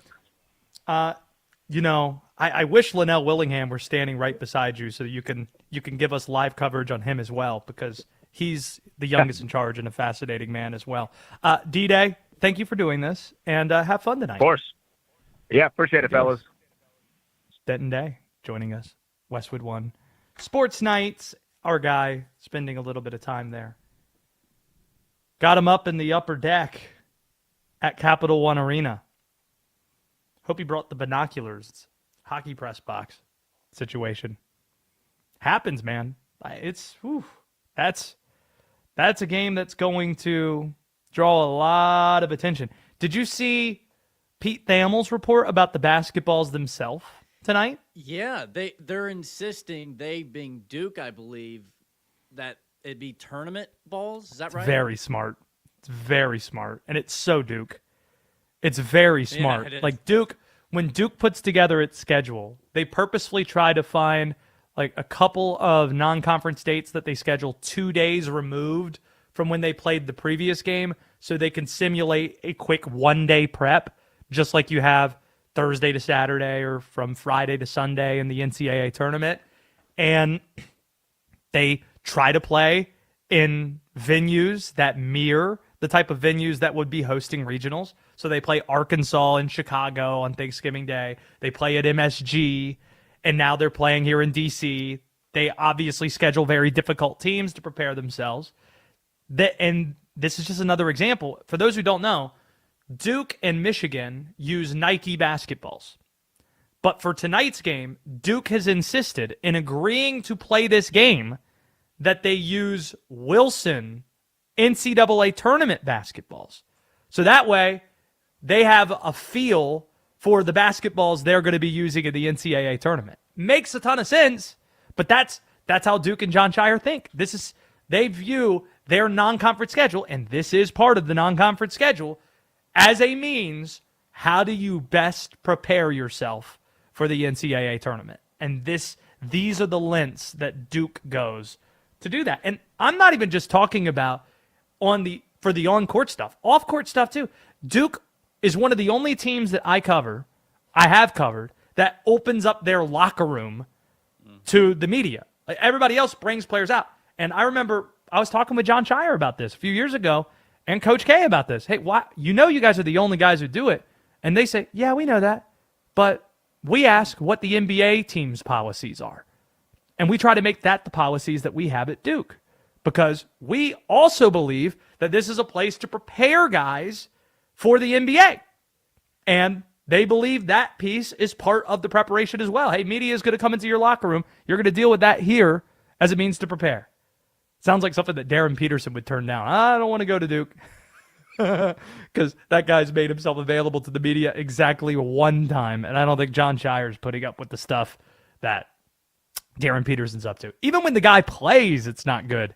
He was 1 of 7 from 3, and they lost by 16 points at home today. Not great. Not great at all. Looks like the Arizona Wildcats are going to beat the Houston Cougars. It looks like that's the case. It's a 6-point game with 30 seconds to go. What an insane day we have in college basketball, man. Kansas gets 32 minutes out of Darren Peterson and loses at home to unranked Cincinnati by 16. That's a top 10 team going down at home.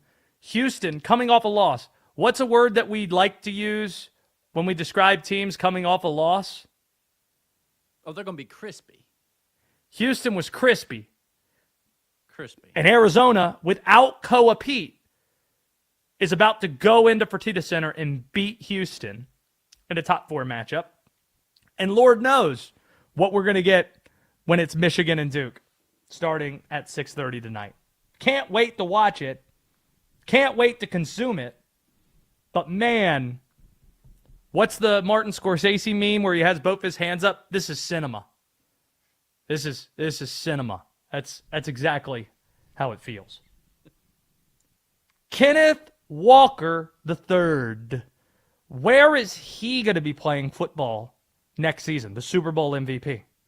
Because it doesn't look like the answer is the Seattle Seahawks. That's next on the Josh Graham Show. The Colts have a QB decision to make. Cut, trade, or keep Anthony Richardson. Will the former number 3 overall pick be looking for a new home? Westwood One Sports.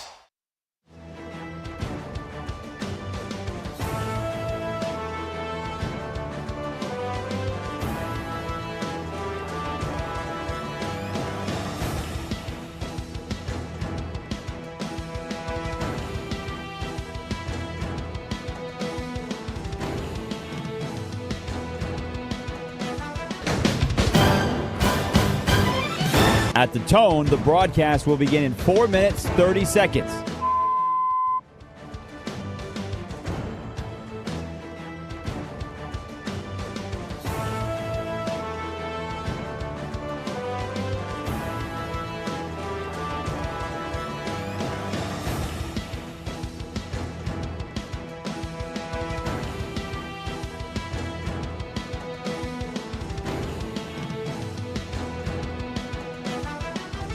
At the tone, the broadcast will begin in 4 minutes.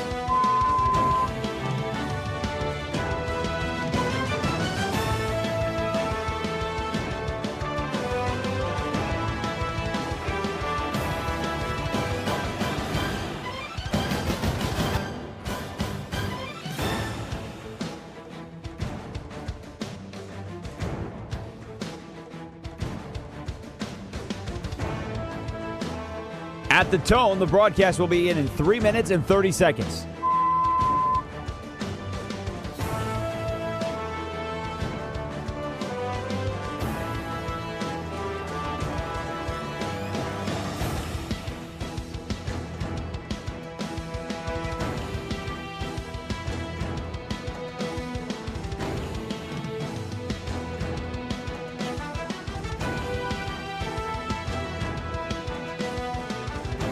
At the tone, the broadcast will begin in 3 minutes.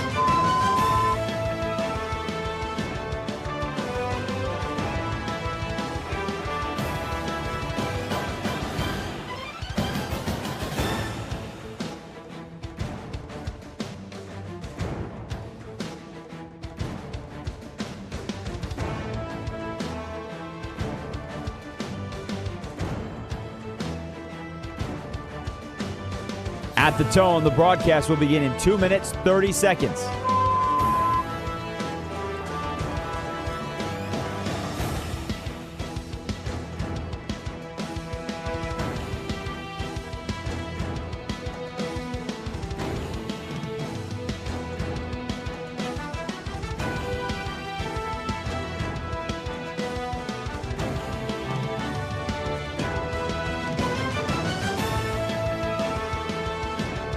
At the tone, the broadcast will begin in 2 minutes.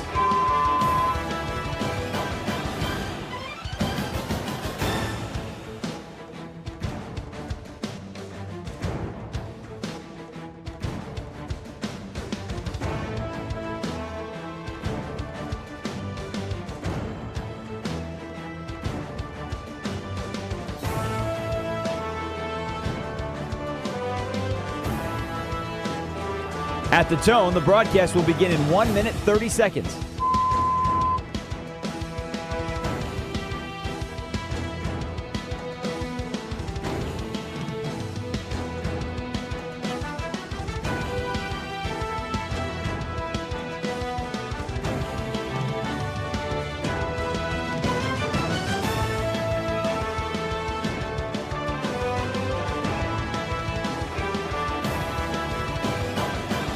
At the tone, the broadcast will begin in 1 minute.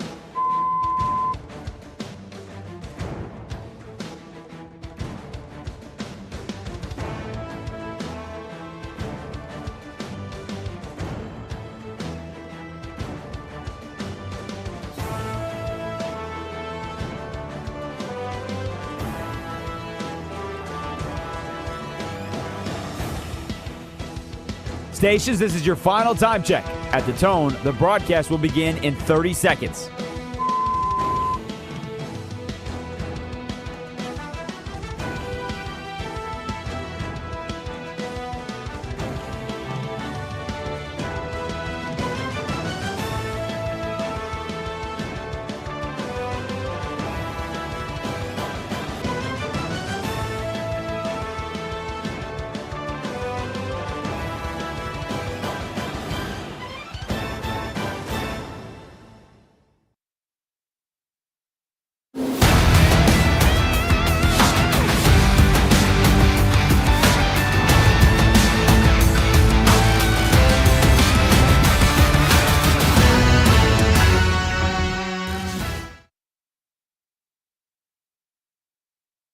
Westwood One Sports presents Josh Graham. We have a final at Fertitta Center in Houston, Texas. Number 4, Arizona, 73. Number 2, Houston, 66. The Houston Cougars have lost 2 straight games. This is a week after Arizona lost its first 2 games of the season back-to-back, and the Big 12 conference is officially a mess, you guys. Don't know if it's been a good week for the Big 12, but there are a lot of folks out there suggesting the Big 12 is the best conference in college basketball. Okay, if you believe that, who's the best team in the Big 12 right now?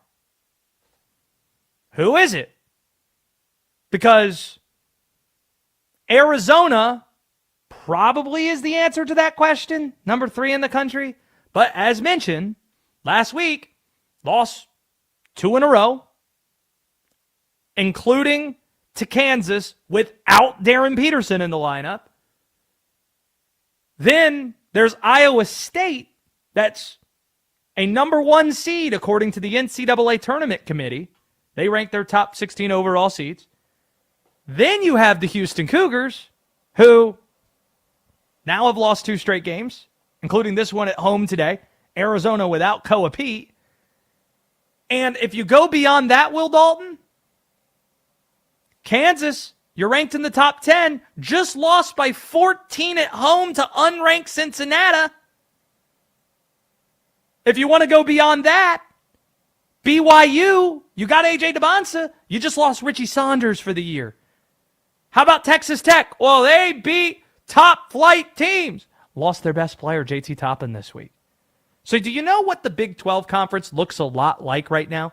The Big 12 looks a lot like a league that has one real mega title contender in Arizona. That's what they look like. And then a bunch of teams that are really good, but they're not going to win it all in March. Felt that way, felt that Houston was in that class with Arizona, but you just lost at home to Arizona without one of their better players, without Koa Pete in the lineup. So you kind of are who you are. And Houston collapsed against Iowa State earlier in the week, a game they were controlling. They lose it. Not there in believing that Iowa State's that type of team. Certainly not Kansas. Darren Peterson played. You lost at home to Wes Miller in Cincinnati. No Jacob Toppin with Texas Tech. It's remarkable how much the perception of these teams in the Big 12 has shifted just in the span of the last 2 weeks, where we'd say all these teams have a shot potentially. And now you can really undercut a lot of them and nitpick a ton of them as well. So that game just went down in Houston, Texas. We've got Michigan, Duke at 6:30 from our nation's capital. The other big piece of breaking news that's come down, the Dallas Cowboys have re-signed running back Javonte Williams to a 3-year, $24 million contract. Average value of the contract, $8 million per year. This is according to Ian Rappaport. So the price has gone up on free agent running backs that might be available, which leads us to the Super Bowl MVP, Kenneth Walker III, who might be the most noteworthy free agent running back this season. Kenneth Walker isn't returning to the Seahawks. You should expect that to be the case now. This week, we learned Kenneth Walker not going to be hit with the franchise tag by the Seahawks. And the reason that is they have larger priorities this offseason. Larger priorities than addressing a running back in terms of positional value. They need to extend Jackson Smith-Njigba and Devin Witherspoon. Pound for pound, the two best players on their team. That's something that they need to get done this year. And that's not going to be cheap. We have the sound of Jackson Smith-Njigba, who was talking earlier this week, saying that not only does he want the contract, he wants the expensive contract. Here he was.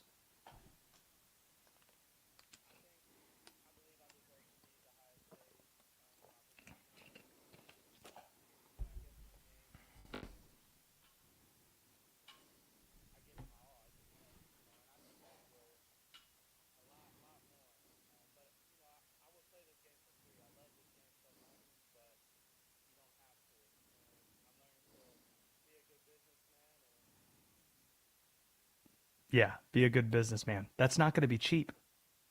You know what the highest paid receiver in the NFL is? Jamar Chase at $40 million a year.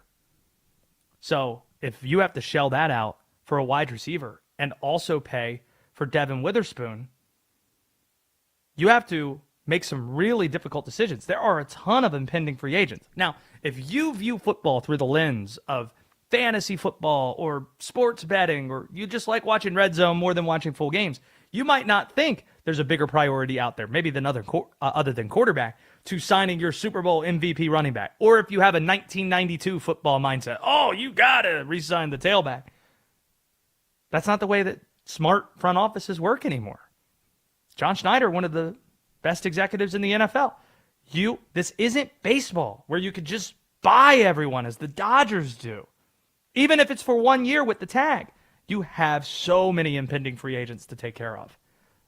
A lot in the secondary. Job and Kobe Bryant. We mentioned Devin Witherspoon wants a deal. He's eligible for it. Drake Thomas in the linebacking core. Josh Jones. It's hard to find good offensive tackle depth, let alone starters, and Jones stepped in nicely for you.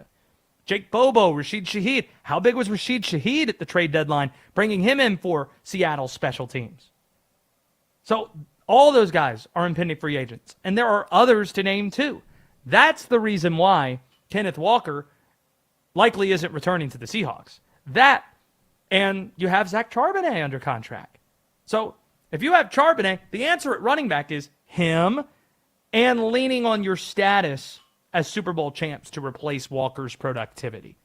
Here's what we mean by that.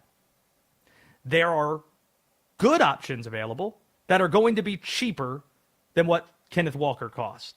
And because these players, especially the guys who have never won before, might want to go to a place that can win a championship or that they can compete for a championship, you might even get one of these really good players on a discount given what you just did in the playoffs, winning the Super Bowl and having a 14-win season, all of that. So maybe you can get a guy like Rico Dowdle or Travis Etienne at a cheaper rate than what the Dallas Cowboys just signed Javonte Williams to 8 years or 3 years, $8 million a year, $24 million. Maybe that's an option that will be cheaper than Kenneth Walker, cheaper than Javonte Williams, and going that path to try to solve the position. But for Kenneth Walker, you got to remember, this is a guy who's clawed his way to this point in his career. And he's now a champion. This show originates from Winston-Salem, North Carolina. That's where I sit right now. This has been my home since 2018. When I first arrived in Winston-Salem, I went to a football practice at Wake Forest University. Shout out to the Deeks. Da-da-da-da-da-da-da-da. Go Deeks. And in watching practice, it was a really competitive running back room they had. And there was this undersized recruits, undervalued out of Tennessee, just looking to get as many reps as he could get. And it was Kenneth Walker III that I was watching. Struggling to get reps with the Deeks to the point where he transferred to Michigan State, where he got more run, appeared on a national radar, was a Heisman candidate for a period of time, got noticed enough not to be drafted super high in the NFL, but get into the NFL, get an opportunity. He's made the most of that opportunity, wins a Super Bowl, wins a ring, wins the Super Bowl MVP. So now is the time that you get paid. That might be a priority for Kenneth Walker because he hasn't had that giant payday. When he was at Michigan State, that was pre-revenue share. That might have been pre-NIL as well. He's going to want to get paid. So who are the teams that might be willing to pay a large sum to Kenneth Walker III? 3 stand out. The Tennessee Titans, young quarterback, which means you got tons of cap space. Already have had an exciting offseason.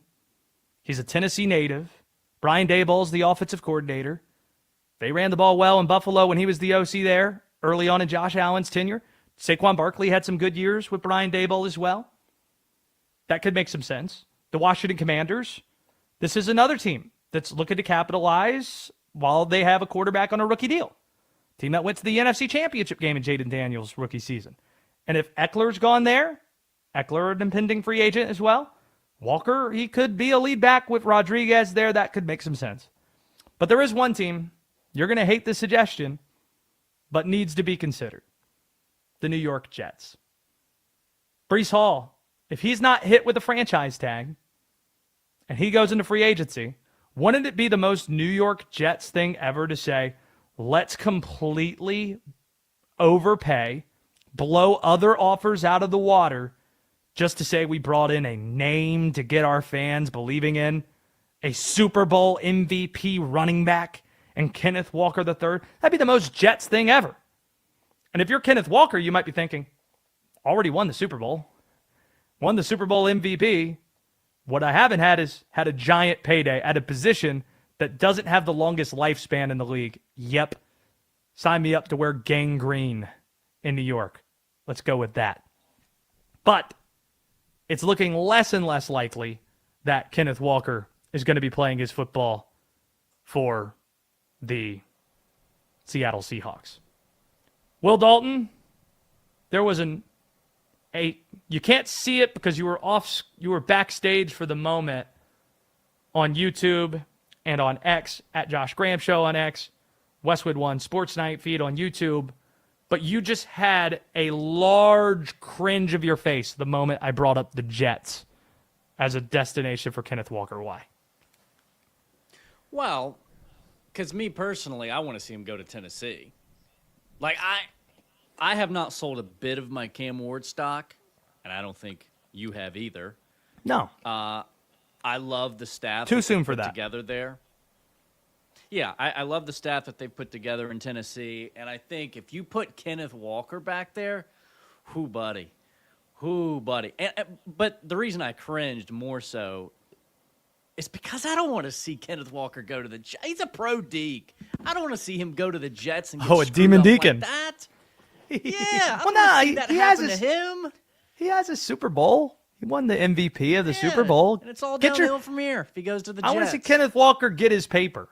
It probably, regardless of where he goes, is all downhill from here, if we're being honest about it. By the way, you have a different backdrop than what we saw in your man cave last week. I don't see a lot of Star Wars stuff. I see a guitar. I see a Game of Thrones poster. Is that Dua Lipa on the? How many Dua Lipa posters? What's the second one from the left? That's Doja Cat. So you have a Dua Lipa and Doja Cat. I have a lot of variety in this room. In the man cave. I've introduced my wife to an Instagram account that everything they put out is making me laugh. And the account, it's the Sandbox Bros or something like Sandbox Sessions, where every video, it's a parody, but a lot of people in the comments don't know this. Every video starts with a question of this form. Is it appropriate for a grown man to fill in the sentence? And it'd be something ridiculous, and they'd always say the answer is no. Like, is it appropriate for a grown man to use a blinker?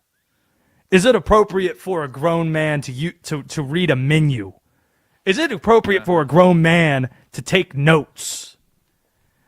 In this case, I'd sincerely ask the question, is it appropriate for a grown man to have a Dua Lipa and Doja Cat poster on his wall in his house? You can enjoy that. I love their music.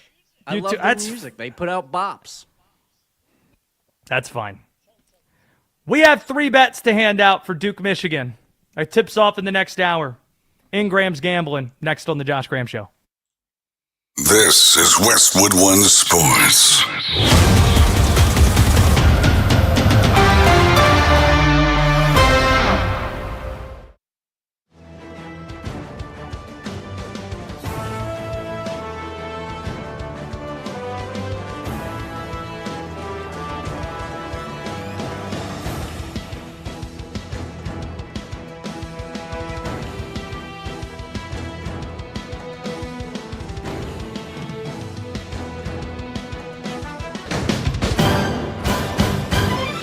At the tone, the broadcast will begin in 4 minutes, 30 seconds.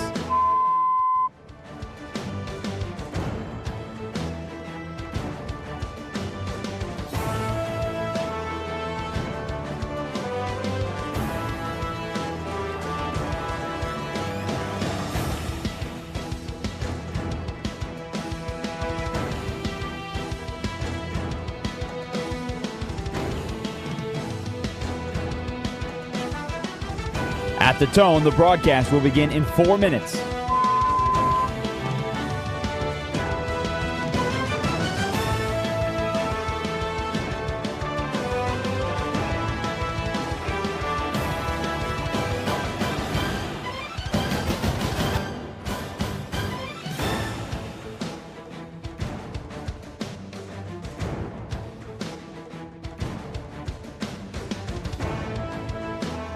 At the tone, the broadcast will begin in 3 minutes and 30 seconds.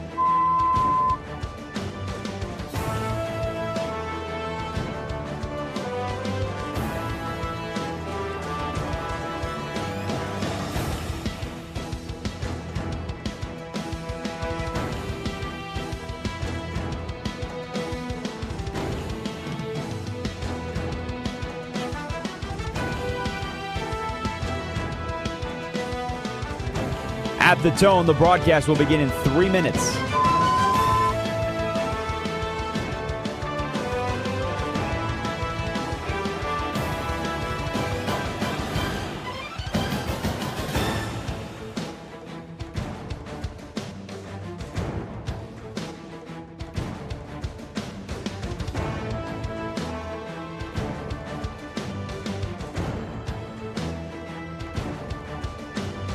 At the tone, the broadcast will begin in 2 minutes, 30 seconds.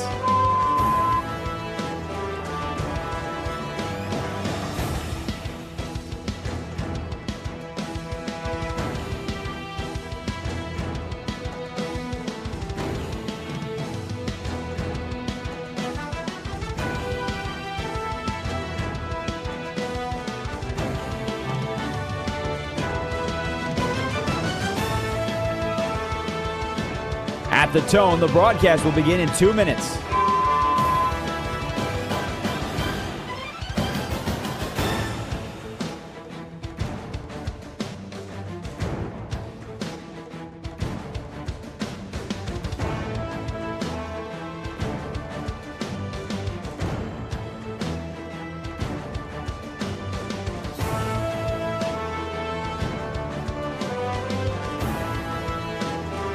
At the tone, the broadcast will begin in 1 minute, 30 seconds.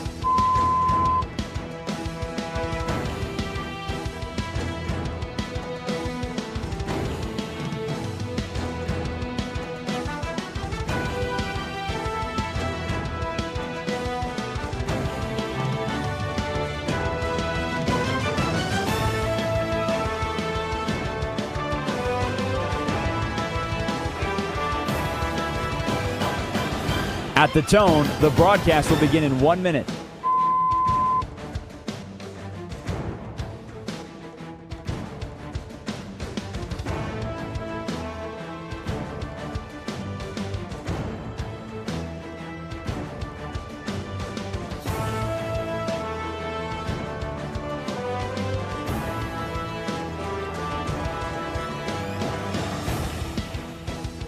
Stations, this is your final time check. At the tone, the broadcast will begin in 30 seconds.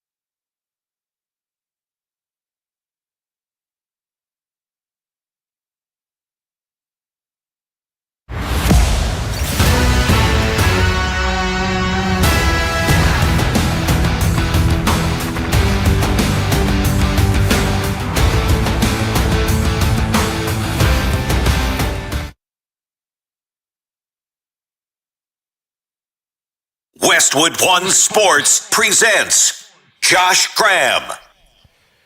Josh Jacobs, when I said we were going to talk about Kansas, I meant the basketball team, not the band. Darren Peterson. He played 32 minutes, but didn't matter. Kansas lost by 14 at home, the largest home loss of the Bill Self era. Largest home loss. And to an unranked Cincinnati team. Crazy results. We have some bets that we need to hand out for college basketball and maybe for some hockey as well. So how about we go about doing that right now in Graham's Gambling?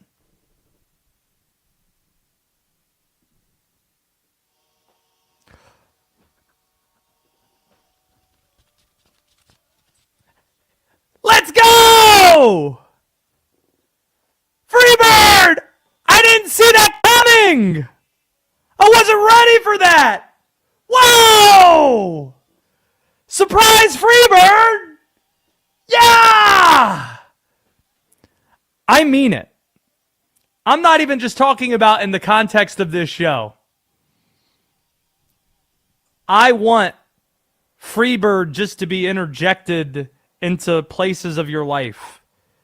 Later tonight, when I'm putting my son down, 15-month-old son, singing him a lullaby, and right before he's about to close his eyes, I jack up Freebird and start playing the guitar!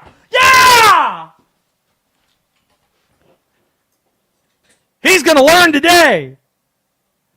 I am responsible for this because I've unleashed a monster, Will Dalton.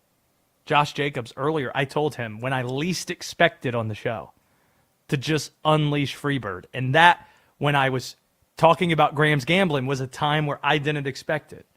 I was completely disarmed.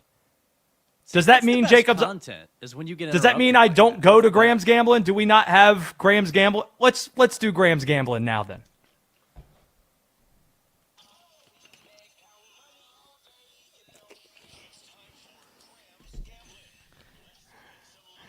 He's so happy with himself right now because that was pretty good. It's great timing for Freebird. I wasn't ready for it. I was ready to hand out some winners. And we could just hand out the winners now for the people. And I actually wanted to start with U.S. hockey. It does set up well for the Americans to win this game. And what's the buzzword that people use? Value right? I think the United States on some sites is still an underdog, and I think that the Americans are going to win this game. So if you can get it at plus money, I think it's minus 108. That's courtesy of DraftKings. Still worth taking it. And we're going with the United States to get a win over the Canadians. Perhaps we could talk more about that matchup in just a little bit. Let's go to college basketball. 3 bets for Duke, Michigan that starts in the next half hour. Will Dalton likes Michigan minus 2.5, and he likes Michigan to win the game, obviously. I like Duke plus 2.5. 2 best defensive teams. You might think, well, why not just bet the money line? Well, I'm doing that too at plus 130. But I think you take the 2.5 points when you're talking about the 2 best defensive teams in college basketball. Those 2.5 points could be valuable down the stretch. But my favorite bet in this game, because I can't find anywhere where you can bet Elliot Cadeau over on his turnovers, that seems very degenerate-y. That seems also just impolite. Michigan team total under 76.5 points. I think 70 points wins this basketball game. My friend Tate Frazier, he coined the expression, the race to 69. I think it might be that in D.C. when this game starts. Michigan team total under 76.5. The one afternoon college basketball bet that I handed out this was on Westwood One Sports Night late last night, overnight, was Miami, Virginia over 145.5 points. Yeah, that game was 86-83, so that worked out well. So shout out to Tony Bennett. That's been Graham's gambling for this week. This segment sponsored by Progressive Commercial Insurance. They protect small businesses with affordable coverage options. Get a quote today at progressivecommercial.com. Shout out to Tony Bennett, who had the court at JPJ named after him today. You know, Will Dalton's familiar with this story, but don't think we've shared this in any large context. I've got an all-time Tony Bennett story at Virginia. One of the nicest men you're going to run into. And I experienced that. So if you're watching on YouTube or on X, at Josh Graham Show on X or on YouTube, Westwood One Sports Night, over my shoulder here, you might see a Virginia basketball that has some scribbling written on it. That scribbling, you might guess, belongs to Tony Bennett. But there's a bigger story behind this here. So my wife is a Virginia grad. Loves UVA. I've grown to love UVA as well. They are now my ACC team. I've married into it, even though I live in the state of North Carolina and have covered all the ACC teams that are in the state of North Carolina. My wife loves the Who's, Wahoo Wah, the whole deal. We go back there every year. And I'd interview Tony Bennett from time to time, got to know him because his daughter went to Wake Forest University since he's graduated, but I'd see Tony Bennett in and around town, have a chance to catch up with him. Fabulous guy anytime I've run into Tony Bennett. So let's go back 2 years ago. My wife and I learned that we're having our first child. And we decided that we didn't want anybody to know what we were having. We didn't want to find out ourselves. We didn't want to find out if we were having a boy or if we were having a girl. We're keeping it a secret. Obviously, you pick out the names, you keep it to yourself. If it's a boy, it's going to be this. If it's a girl, it's going to be this. And the baby's expected sometime in November. September rolls around. She's having her one of her bridal showers. Not bridal, one of her baby showers. And she gets a ton of gifts, as you do. Well, apparently there was an issue with the place that we were registered with for our gifts. We wanted to get one of those nice blankets that you have with the baby's name and all of that, and you have to let somebody know what you're having. So you get from the hospital one of these cards that you can give to people to prepare things if you don't want to find out yourself. We wanted to have one of those blankets made, so we gave it to somebody to, create that blanket. They would then know what we were having. It's a boy, it's a girl, that type of thing, but we would never find out and we'd never see that card again. But this is the same place we also registered our gifts through. And the gifts, WD, apparently one of the gifts accidentally included that card in it. They thought it was like a card that someone had written. So you can picture this. At the baby shower, my wife opens that card in front of a lot of people. She sees what we're having in front, and she masks it. Nobody else knows what happens. But she saw that we were having a boy.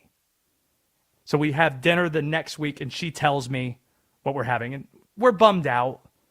We wanted to keep it a secret. It's about a month before we're about to have our son. And I'm thinking, man, this was going to be something special for my wife. How do I make this right for my wife?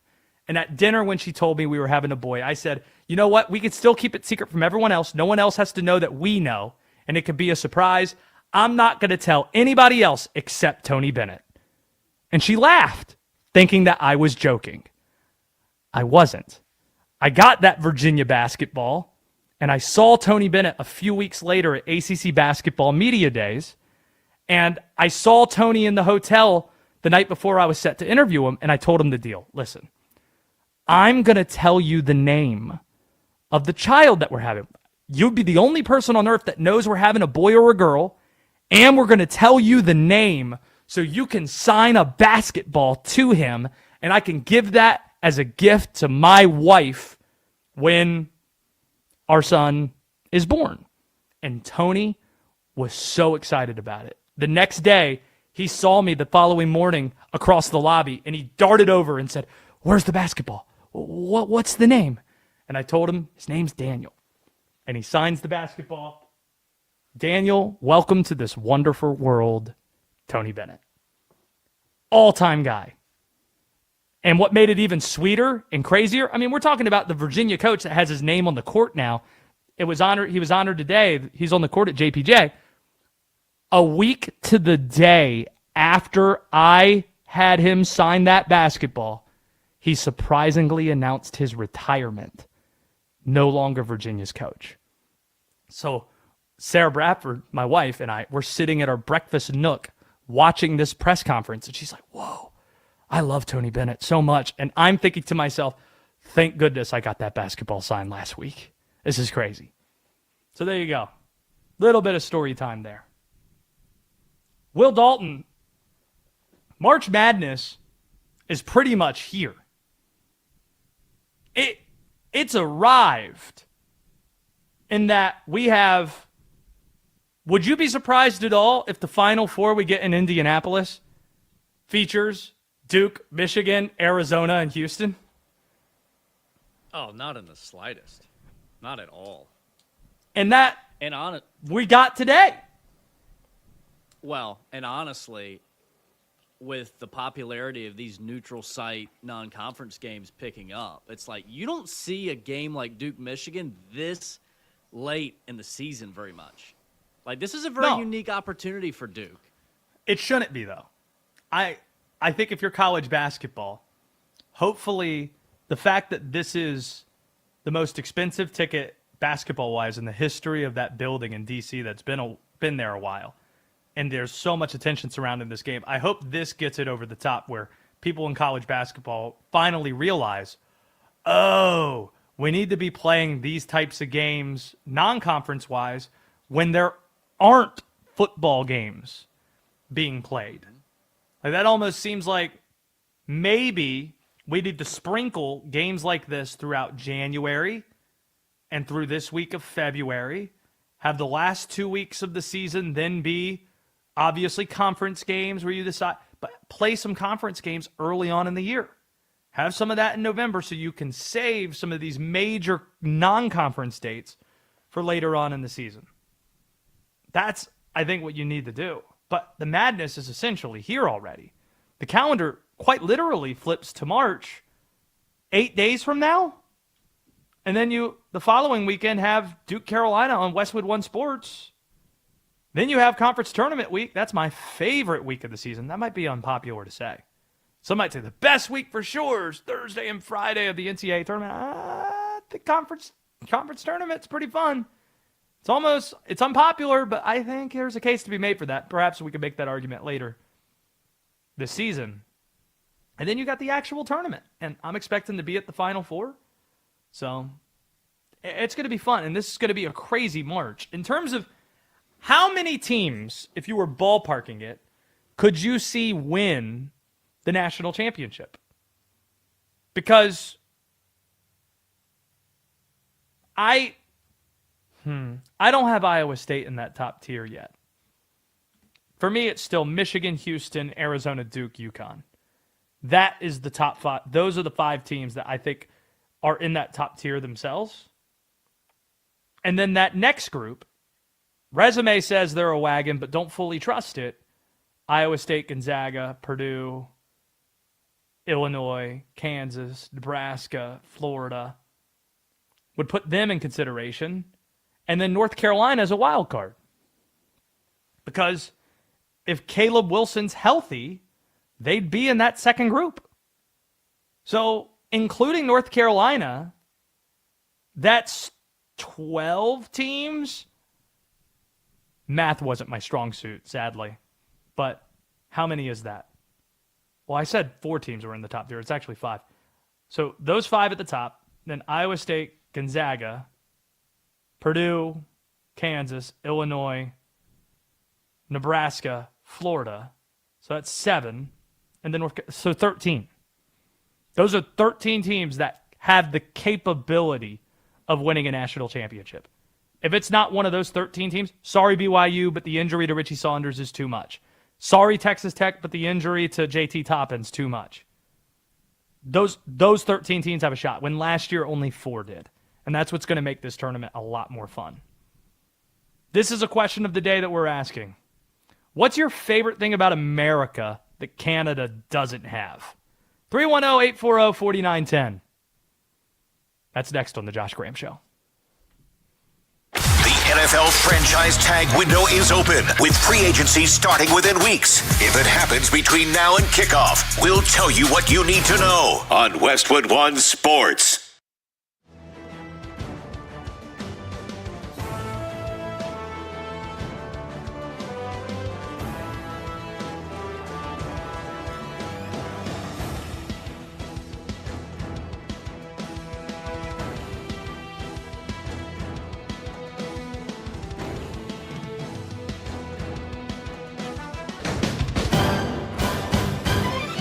At the tone, the broadcast will begin in 4 minutes, 30 seconds.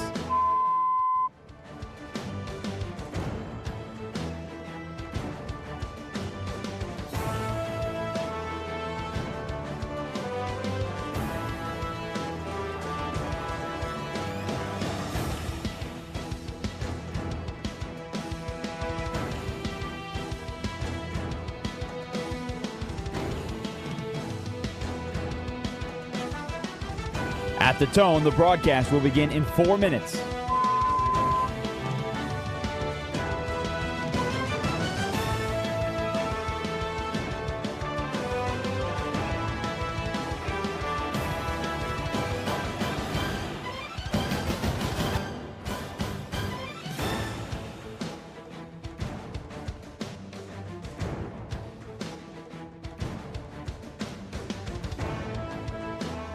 At the tone, the broadcast will be in 3 minutes and 30 seconds.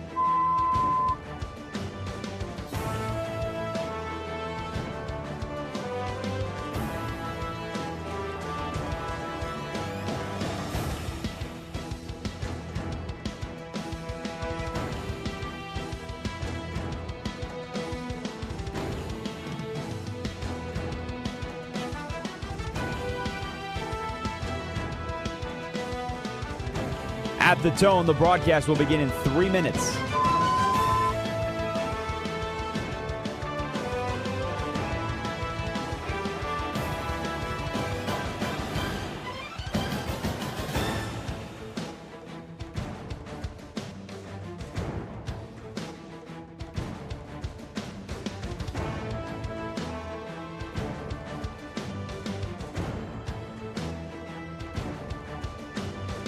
At the tone, the broadcast will begin in 2 minutes, 30 seconds.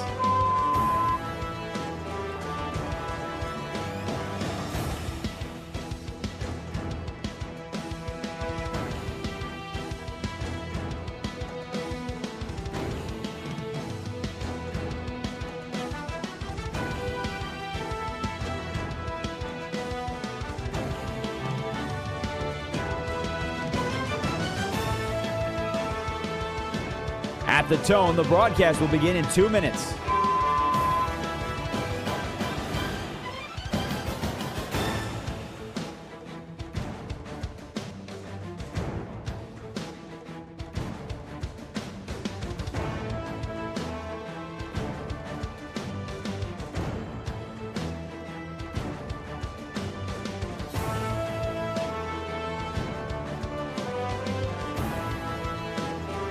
At the tone, the broadcast will begin in 1 minute, 30 seconds.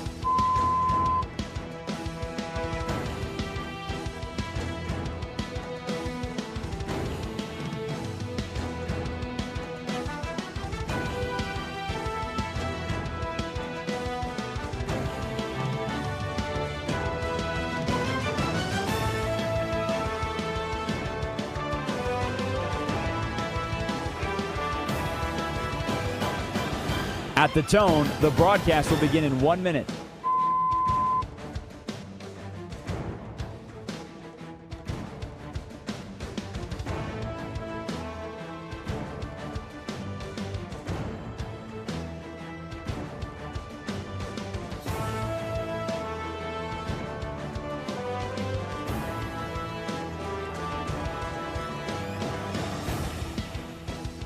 Stations, this is your final time check. At the tone, the broadcast will begin in 30 seconds.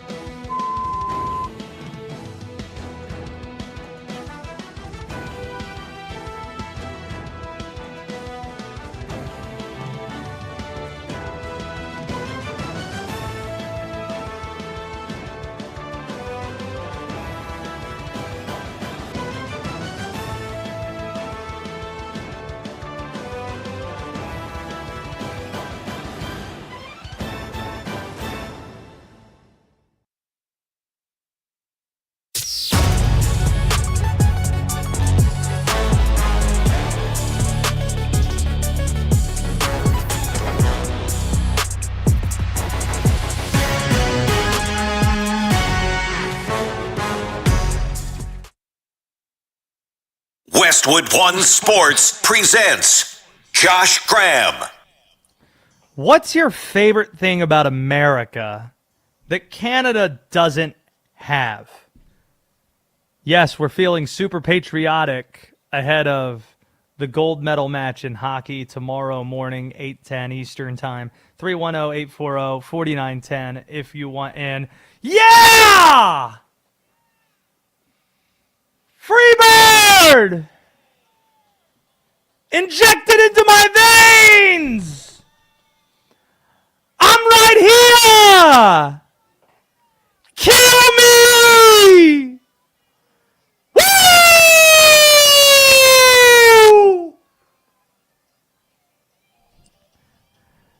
310-840-4910. The guitar solo. Let's welcome in Keith from San Diego. Keith, are you jamming the Freebird? Yes, sir. Yes, sir. Yes, sir. How's everybody living? Oh, man, we're jamming here. Tell us something that America has that Canada doesn't. Well, first and foremost, I don't want Canada to rip me. I mean, I do understand that's a great place to go. Nice views. No! Stop it! Stop it! Who are you? Are you Canadian? What's up with these pleasantries and being polite? No! We're playing for the gold tomorrow, and I don't need any of that crap. What is the answer, Keith? I'm going to spit it right out. It's food. You're damn right it's food. What are we getting in America that you can't get in Canada? Well, I mean, I'm here in San Diego, and I do love the Mexican food here as well as Filipino, Indian. I mean, there's just so many options. But, I mean, I've watched Food Network, and I'll be honest, it's kind of not good what I see in Canada. I would probably be a vegetarian. Last thing, hey, I've been to San Diego a few times. What's the go-to spot in Old Town? For visiting Old Town, San Diego, getting some Tex-Mex, where are we going? Believe it or not, sir, that's disrespectful to say Tex-Mex in San Diego. We're too close to Mexico Sorry. to enjoy that word. But it is some good Mexican food there. I would say Perry's Cafe, but they just closed. Old Town is a historical place, so there's plenty of food there. But Rockin' Baja Lobster would be on the list. Awesome choice. Thanks so much for the call and for the nominee. You can't write a script better than USA Canada and the gold medal match of these Olympic Games. If you have a submission as well, 310-840-4910 if you want in on the show. This is easily the signature event of the Milan Winter Olympics. And that's why this is scheduled, by the way, for 8:10 in the morning Sunday. You might be thinking, well, wouldn't you want this in prime time? Kind of like what we've seen with the U.S. in the semifinal and throughout the tournament. Wouldn't you want the games at 1 in the afternoon Eastern, 3 in the afternoon where they've been? Well, the reason it's at 8:10 in the morning, it's literally the final events of these games. The closing ceremony is a few hours after gold medals are handed out. So when sports fans think about these games, decades from now, with respect to Alyssa Liu and Megan Keller and the women's team, this is the game you're going to think about first. And there's a chance the United States is going to win its first gold medal in men's hockey since the Miracle on Ice. By the way, tomorrow marks the 46-year anniversary, February 22nd, of the Americans' upset of the Russians in Lake Placid. If history is any indicator, it should be an incredible game. Odds makers pretty much have it priced evenly. Both teams around minus 110, 115 odds. The last time the NHL players were in the Olympics allowed to participate, it was 2010, and this was the matchup we had. United States and Canada. Zach Parise tied it late for the Americans, but Sidney Crosby had the OT winner, the golden goal, if you will. The last time the U.S. faced Canada on an international stage, it was the Four Nations face-off. We saw the fisticuffs. We saw how much they cared, even though it was, air quote, an exhibition. The Canadians got the last laugh, though. They won the championship rematch, and of course, it went to overtime. And the signature player in the sport, the best player in hockey, Connor McDavid, netted the winner. Because of all of this, the rivalry, it's real. Here's Matthew Tkachuk after the semifinal expressing very well what this stage is and what this rivalry is following the American semifinal victory.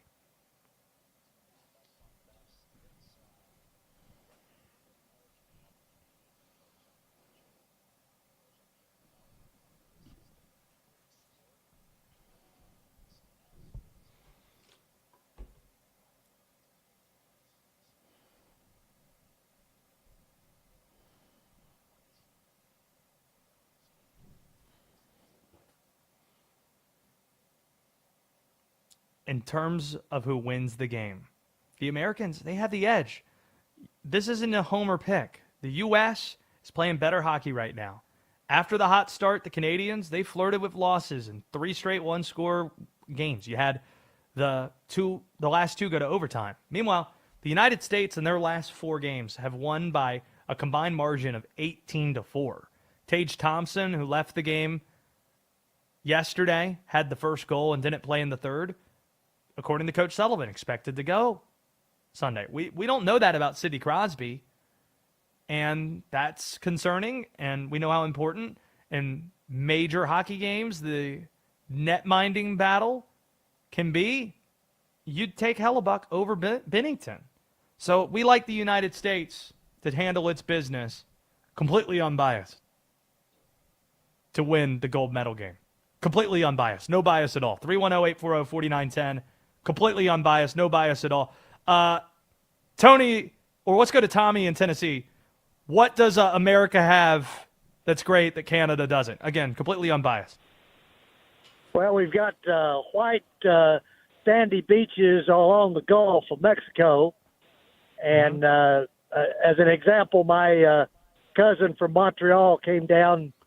It was about a 50-degree windy day at Pensacola. And she laid out on the beach and got her burn. And I said, Beth, you don't have to do this. This is awful. This is an awful day on the beach. She said, it's not snowing. And so I understood that that was something special that we've got to Canada. And of course, we've also got Hawaii, if you like those beaches. But Yeah, we do white have sandy Hawaii. beaches. That's true. We got it. Thank you for the call from Tennessee. It appears we've upset Canadians, Will Dalton. Gee, Let's you go don't to say. Canada. Let's go to Canada. Tony is in Toronto. Tony, is this going to be How are you cordial? today? It is going to be cordial, but I'm going to tell you right now, you'll be playing the Tragically Hip all day tomorrow. All day tomorrow. Hey, I'm live 4 to 7 p.m. tomorrow, baby. I'm right here. And you'll be playing Tragically Hip. I'll call you at 4 to 7. I'll tell you which songs to play at what time between 4 and 7. Tony, Look, I'll make a bet. I'll I make a bet love- with you. All right, Tony, Sure. listen to me. You're going to call tomorrow, win or lose. Of course. Okay? Win or lose. Yeah. If the Americans win, I want you to sing the first verse of the Star Spangled Banner on the air. If you win, Canada, I'll let you sing the first verse of "O Canada" across the entire Sounds national great. audience. I'm shaking my hand right now with you. The bet is on. The bet is All right, on. Tony. Listen, this is Got it. just like Mr. Kachuk said. I call him Mr. Kachuk because I have respect for it. Okay, this is best on best. The only advantage you have by, I'd say by 1% is goaltending. But Mr. Billington has proved that when it comes to the one game off, and you know we did it in the Nations Cup, we did it, and we're going to do it again. I love the Americans. I love their spirit. But unfortunately, the Tragically Hip will be playing, and I will be singing the Canadian National Anthem in full tomorrow between 4 and 7. Tune in, everybody, and it's going to be a "Oh Canada, Oh Canada, Oh Canada." First verse. You're not If you singing like, the whole if you thing. like the first Get it verse, out there. I'll Yeah, sing. if we like the first verse, we might let you continue, but no promises on that. Thank you, Tony. No problem. Appreciate the call. No problem. There he goes. I love that. They're just so friendly, Will. I know we're setting up Lenny from Toronto, who wants in. Oh, yeah.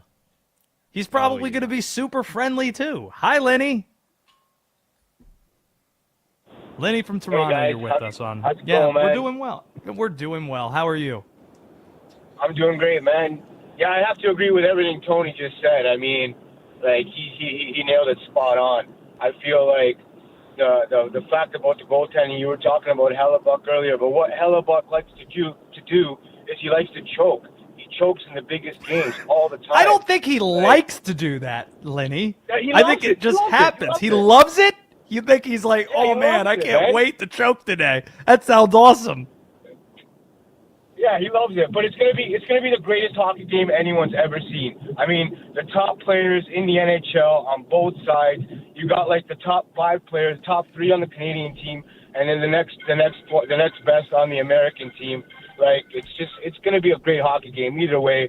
Win or lose, either country, it's going to be awesome. But I feel like we have the edge simply because of Connor McDavid. The guy's magic, and everyone's going to see that. I appreciate All right, you taking well, my call, man. Thanks, Lenny. Of course. Appreciate you calling in from Toronto. I There like goes your show, Lenny. man. You're doing great. Love it. Oh, my gosh. They're so friendly. There goes Lenny. Connor Hellebuck. Yeah, I just love the idea that he's playing for the Winnipeg Jets. They're playing in a big game, and he's like, you know what I can't wait to do tonight? Just can't wait to choke one up. Just can't wait. I love it, Will. I don't think It's what he I does it on love to do. purpose. No, it's what he loves to do.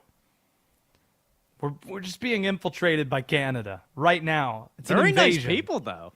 Very nice. Very pleasant. I folk. know. That's why I feel bad. Even I'm not going to use that word. It's not that. It's an incursion. I don't know.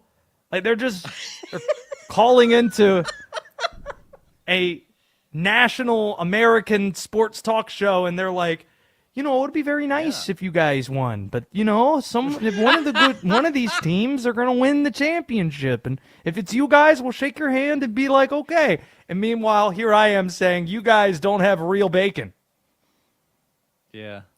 Not a biased pick, too. I don't think you mentioned that enough times. No bias, none. You've- Let's go to Roy. Let's talk some American. Let's go to Roy. It's in Green Bay. Roy, what's one thing America has that Canada doesn't? Well, I was going to go with bacon, but if you ever see Canadian bacon, the Canadian bacon movie is just classic. You listen here, Roy. And they have litter, you listen too. here. They don't have enough. They don't have enough red meat in their national character. We do. Yeah. In America. Yeehaw! There you go. I love that. Thanks, Roy. Appreciate the call. 310-840-4910. Sorry I trampled on your thunder a little bit there by bringing up bacon. We have Kevin. Is Kevin Bacon? Please tell me Kevin Bacon's American. If Kevin Bacon's Canadian, this is not going to be good at all. Should I know where Kevin Bacon's from? How many Kevin Bacon movies I mean, you're a big movie guy. Kevin 7. Bacon was born in Philadelphia. Thank God. It's a close one. What's in the box? For a second. Not him. Why are you yelling Bacon. what's in the box? Because he's What? in 7. Isn't he in Kevin 7? Bacon's not in 7. You're thinking of Kevin Oh, never Spacey. mind. Oh, jeez. This is the movie side of me, everybody. You just got to witness it firsthand. That Kevin's- right there. Please, Kevin Spacey, be American. Actually, please don't be American, Kevin Spacey. Because, well, we don't have to get into it. Let's go to Larry, who's in Buffalo. Larry, what's America have that Canada doesn't?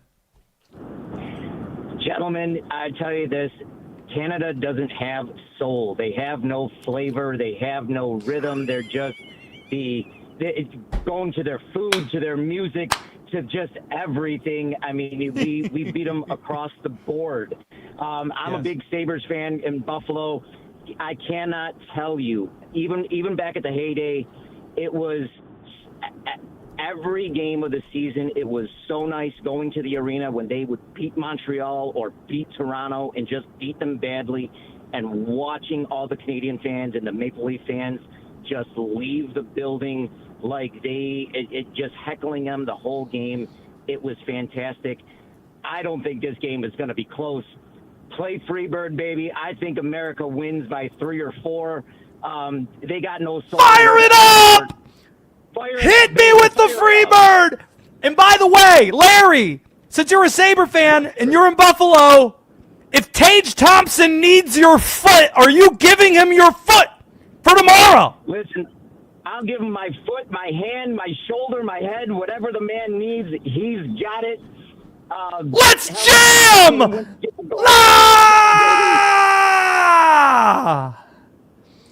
That's an excellent call. Racket. There goes Larry in Buffalo. Guitar solo. I did not expect this much Freebird today. But man, I'm not complaining. Woo! Will Dalton, what do we have? And put it to bed. Perhaps one of the best disguises you're ever going to see. Last call for phone calls, too. 310-840-4910 if you want in on this topic. That's next on The Josh Graham Show. The Seahawks aren't expected to place the franchise tag on Kenneth Walker. Could the Super Bowl MVP be on another team next season? Get ready. The free agent frenzy is coming on Westwood One Sports.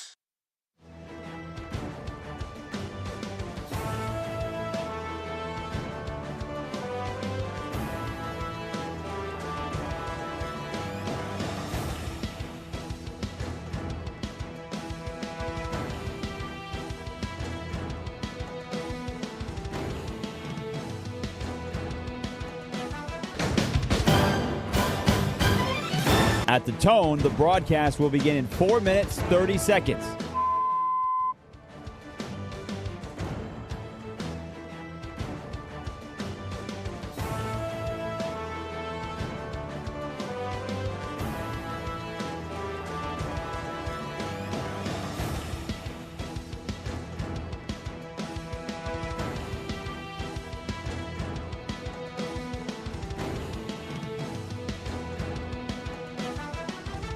At the tone, the broadcast will begin in 4 minutes.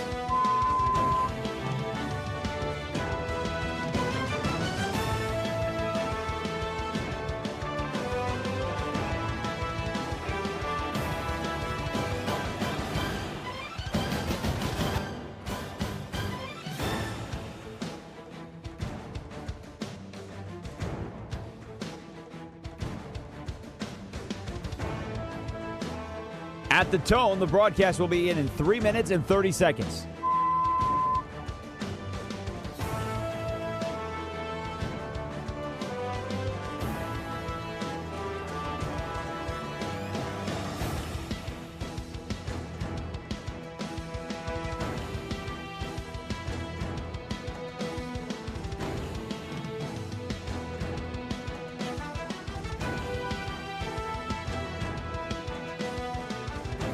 At the tone, the broadcast will begin in 3 minutes.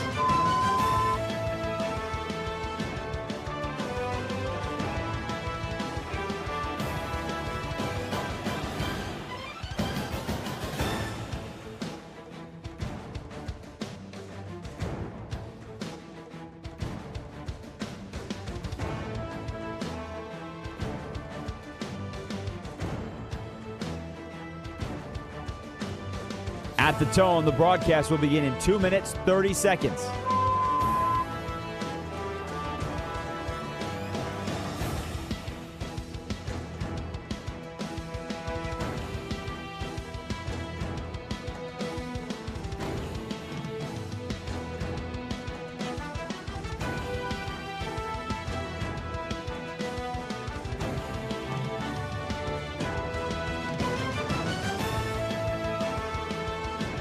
At the tone, the broadcast will begin in 2 minutes.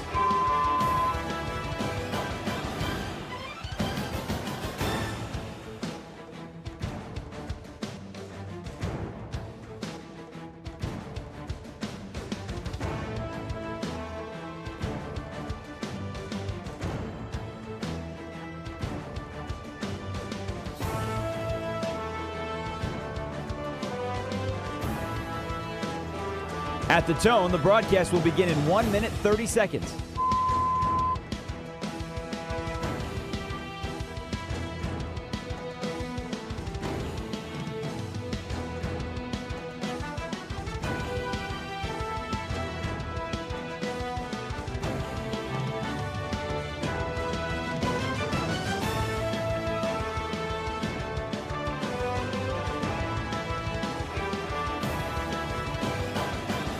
At the tone, the broadcast will begin in 1 minute.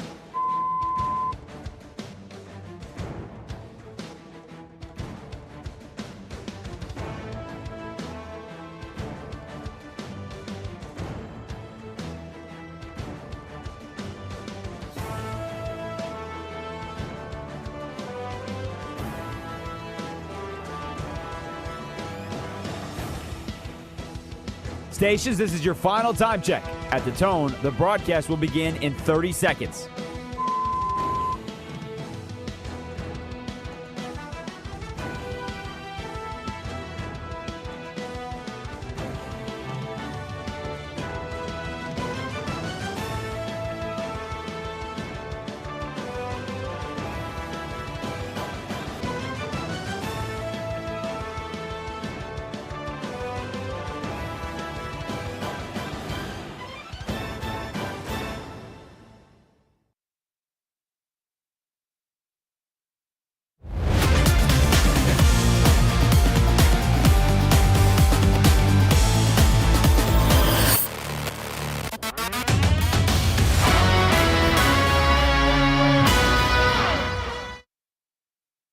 Westwood One Sports presents Josh Graham.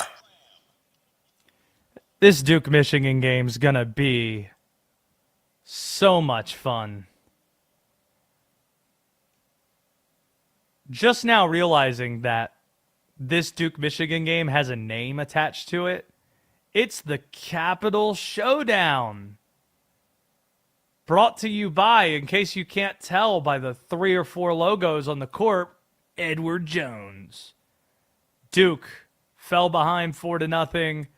Caleb Foster, an aggressive basket. Isaiah Evans, a 3, puts Duke ahead 10-10. And then Michigan on the other end, an and 1. So now it's a 10-10 game. Michigan and Duke are just trading blows left and right to start this game. Just want to make sure I'm being careful with how I characterize things in case families are listening in their car or whatnot. I was going to say that this game is the basketball equivalent of a pleasurable activity that adults participate in. That's what this game is. I love college hoops. I love this game. Michigan, just great colors on the court together. This time of year, seeing teams that aren't in the same conference play each other. It's a great way just to get ready for the start of college basketball. And man, are these teams going back and forth right out of the gate. 12-11 Duke. Exciting stuff. We're going to put this show to bed momentarily. Will Dalton, in terms of, is there anything we haven't hit on extensively before we get to put it to bed? Oh, the NFL Combine. You're not arguing, even though you love the Shield in the NFL, you're not arguing that this is a great television product, right? I mean, it depends on what the 40 times are. It depends on how fast Jeremiah Love is. I quite enjoyed seeing Xavier Worthy do what he did at that combine. It's pretty impressive. I don't believe you. I'm just telling you how it is. I simply don't believe. Yeah. The combine isn't a thing people actually enjoy. Rich Even Eisen the media enjoys that, no, I don't believe he that. runs the 40 every year. I'm aware. I don't even think he enjoys it. I think what he enjoys is expense accounts. Getting to go to Indianapolis and eat at St. Elmo's and write it off. That's what I'm going to be doing when I go to the Final Four in Indy. I'm going to hit St. Elmo's and I'm going to, expense it, figure it out. I don't know if my bosses are listening to this right now. That's the plan. That's what we're going to do. What I meant to say was actually, I'm going to be working very hard, and I need that food in order to work properly, and I need the cocktail that, burns your mouth at St. Elmo's. That's what I need, right? We're going to be hearing about this the entire week. But it really, truthfully is a sign of the NFL's power. Its foothold on American culture. That essentially what equates to a football auto trade show or gun show is broadcast on television and the entire national media flocks to it. If you don't think that this is strange, ask yourself this question. Imagine if the entire national media decided to go to the NBA Combine for a week. We'd all say, why are you doing that? Huh? Who cares? These workouts mean nothing. Oh, the 40 time. Remember when Xavier Worthy ran a crazy 40 time, and yet the Chiefs still were able to draft him with the last pick in the first round? Taylor Swift getting really excited because of it.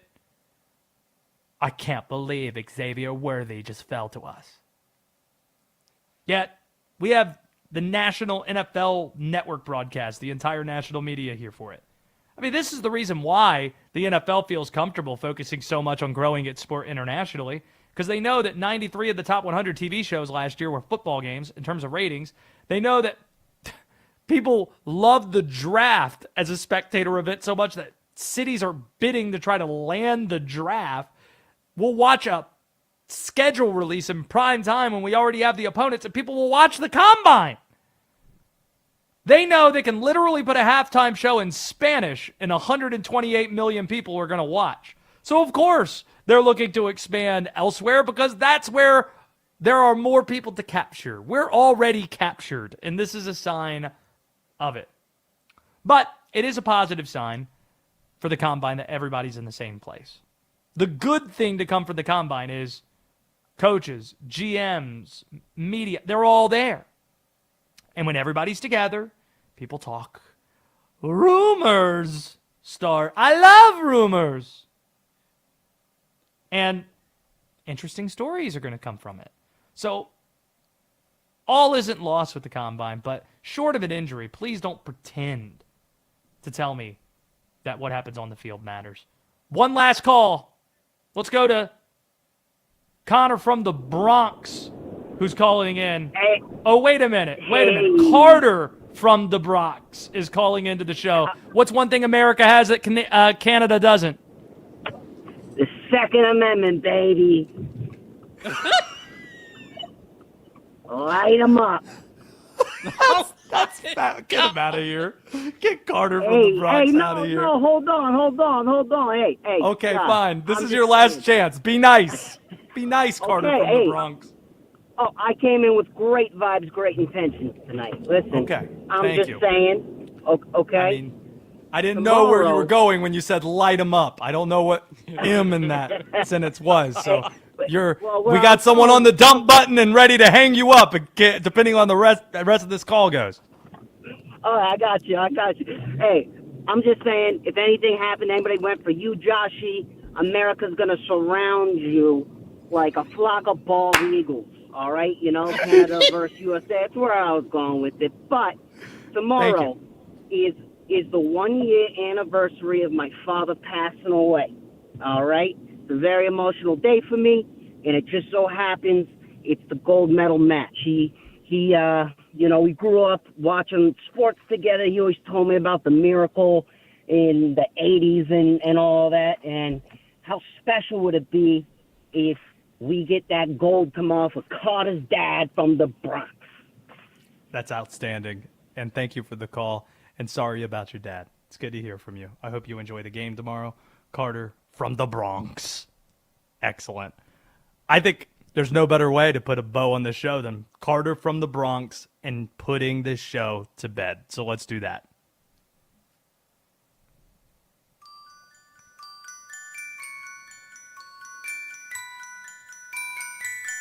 We'll get ready for this kick. Nah, I don't think we have to wait for the kick. You can just go into it. Okay. Because it's about to hit right now. That's nice. That's smooth. I like that. Are you familiar with what lion dancing is? No, what's that? Not to be confused with line dancing. Lion dancing. It's apparently this tradition in Thai culture. They celebrate the Lunar New Year with this. People get in costumes and all that type of stuff. All right. So in Bangkok, Thai police were able to maneuver through these types of festivities that I just described in a dragon costume to capture a criminal. How about that? So it's believed that the suspect stole several valuable items, including a couple of Buddha statues, and in total, the stuff was worth like $65,000. And one of the tips that they got was from this seller. So he was pawning this stuff off. You know I like to sell stuff. You do. He was pawning this stuff off, and they got a tip from somebody known as Jojo the Outlaw.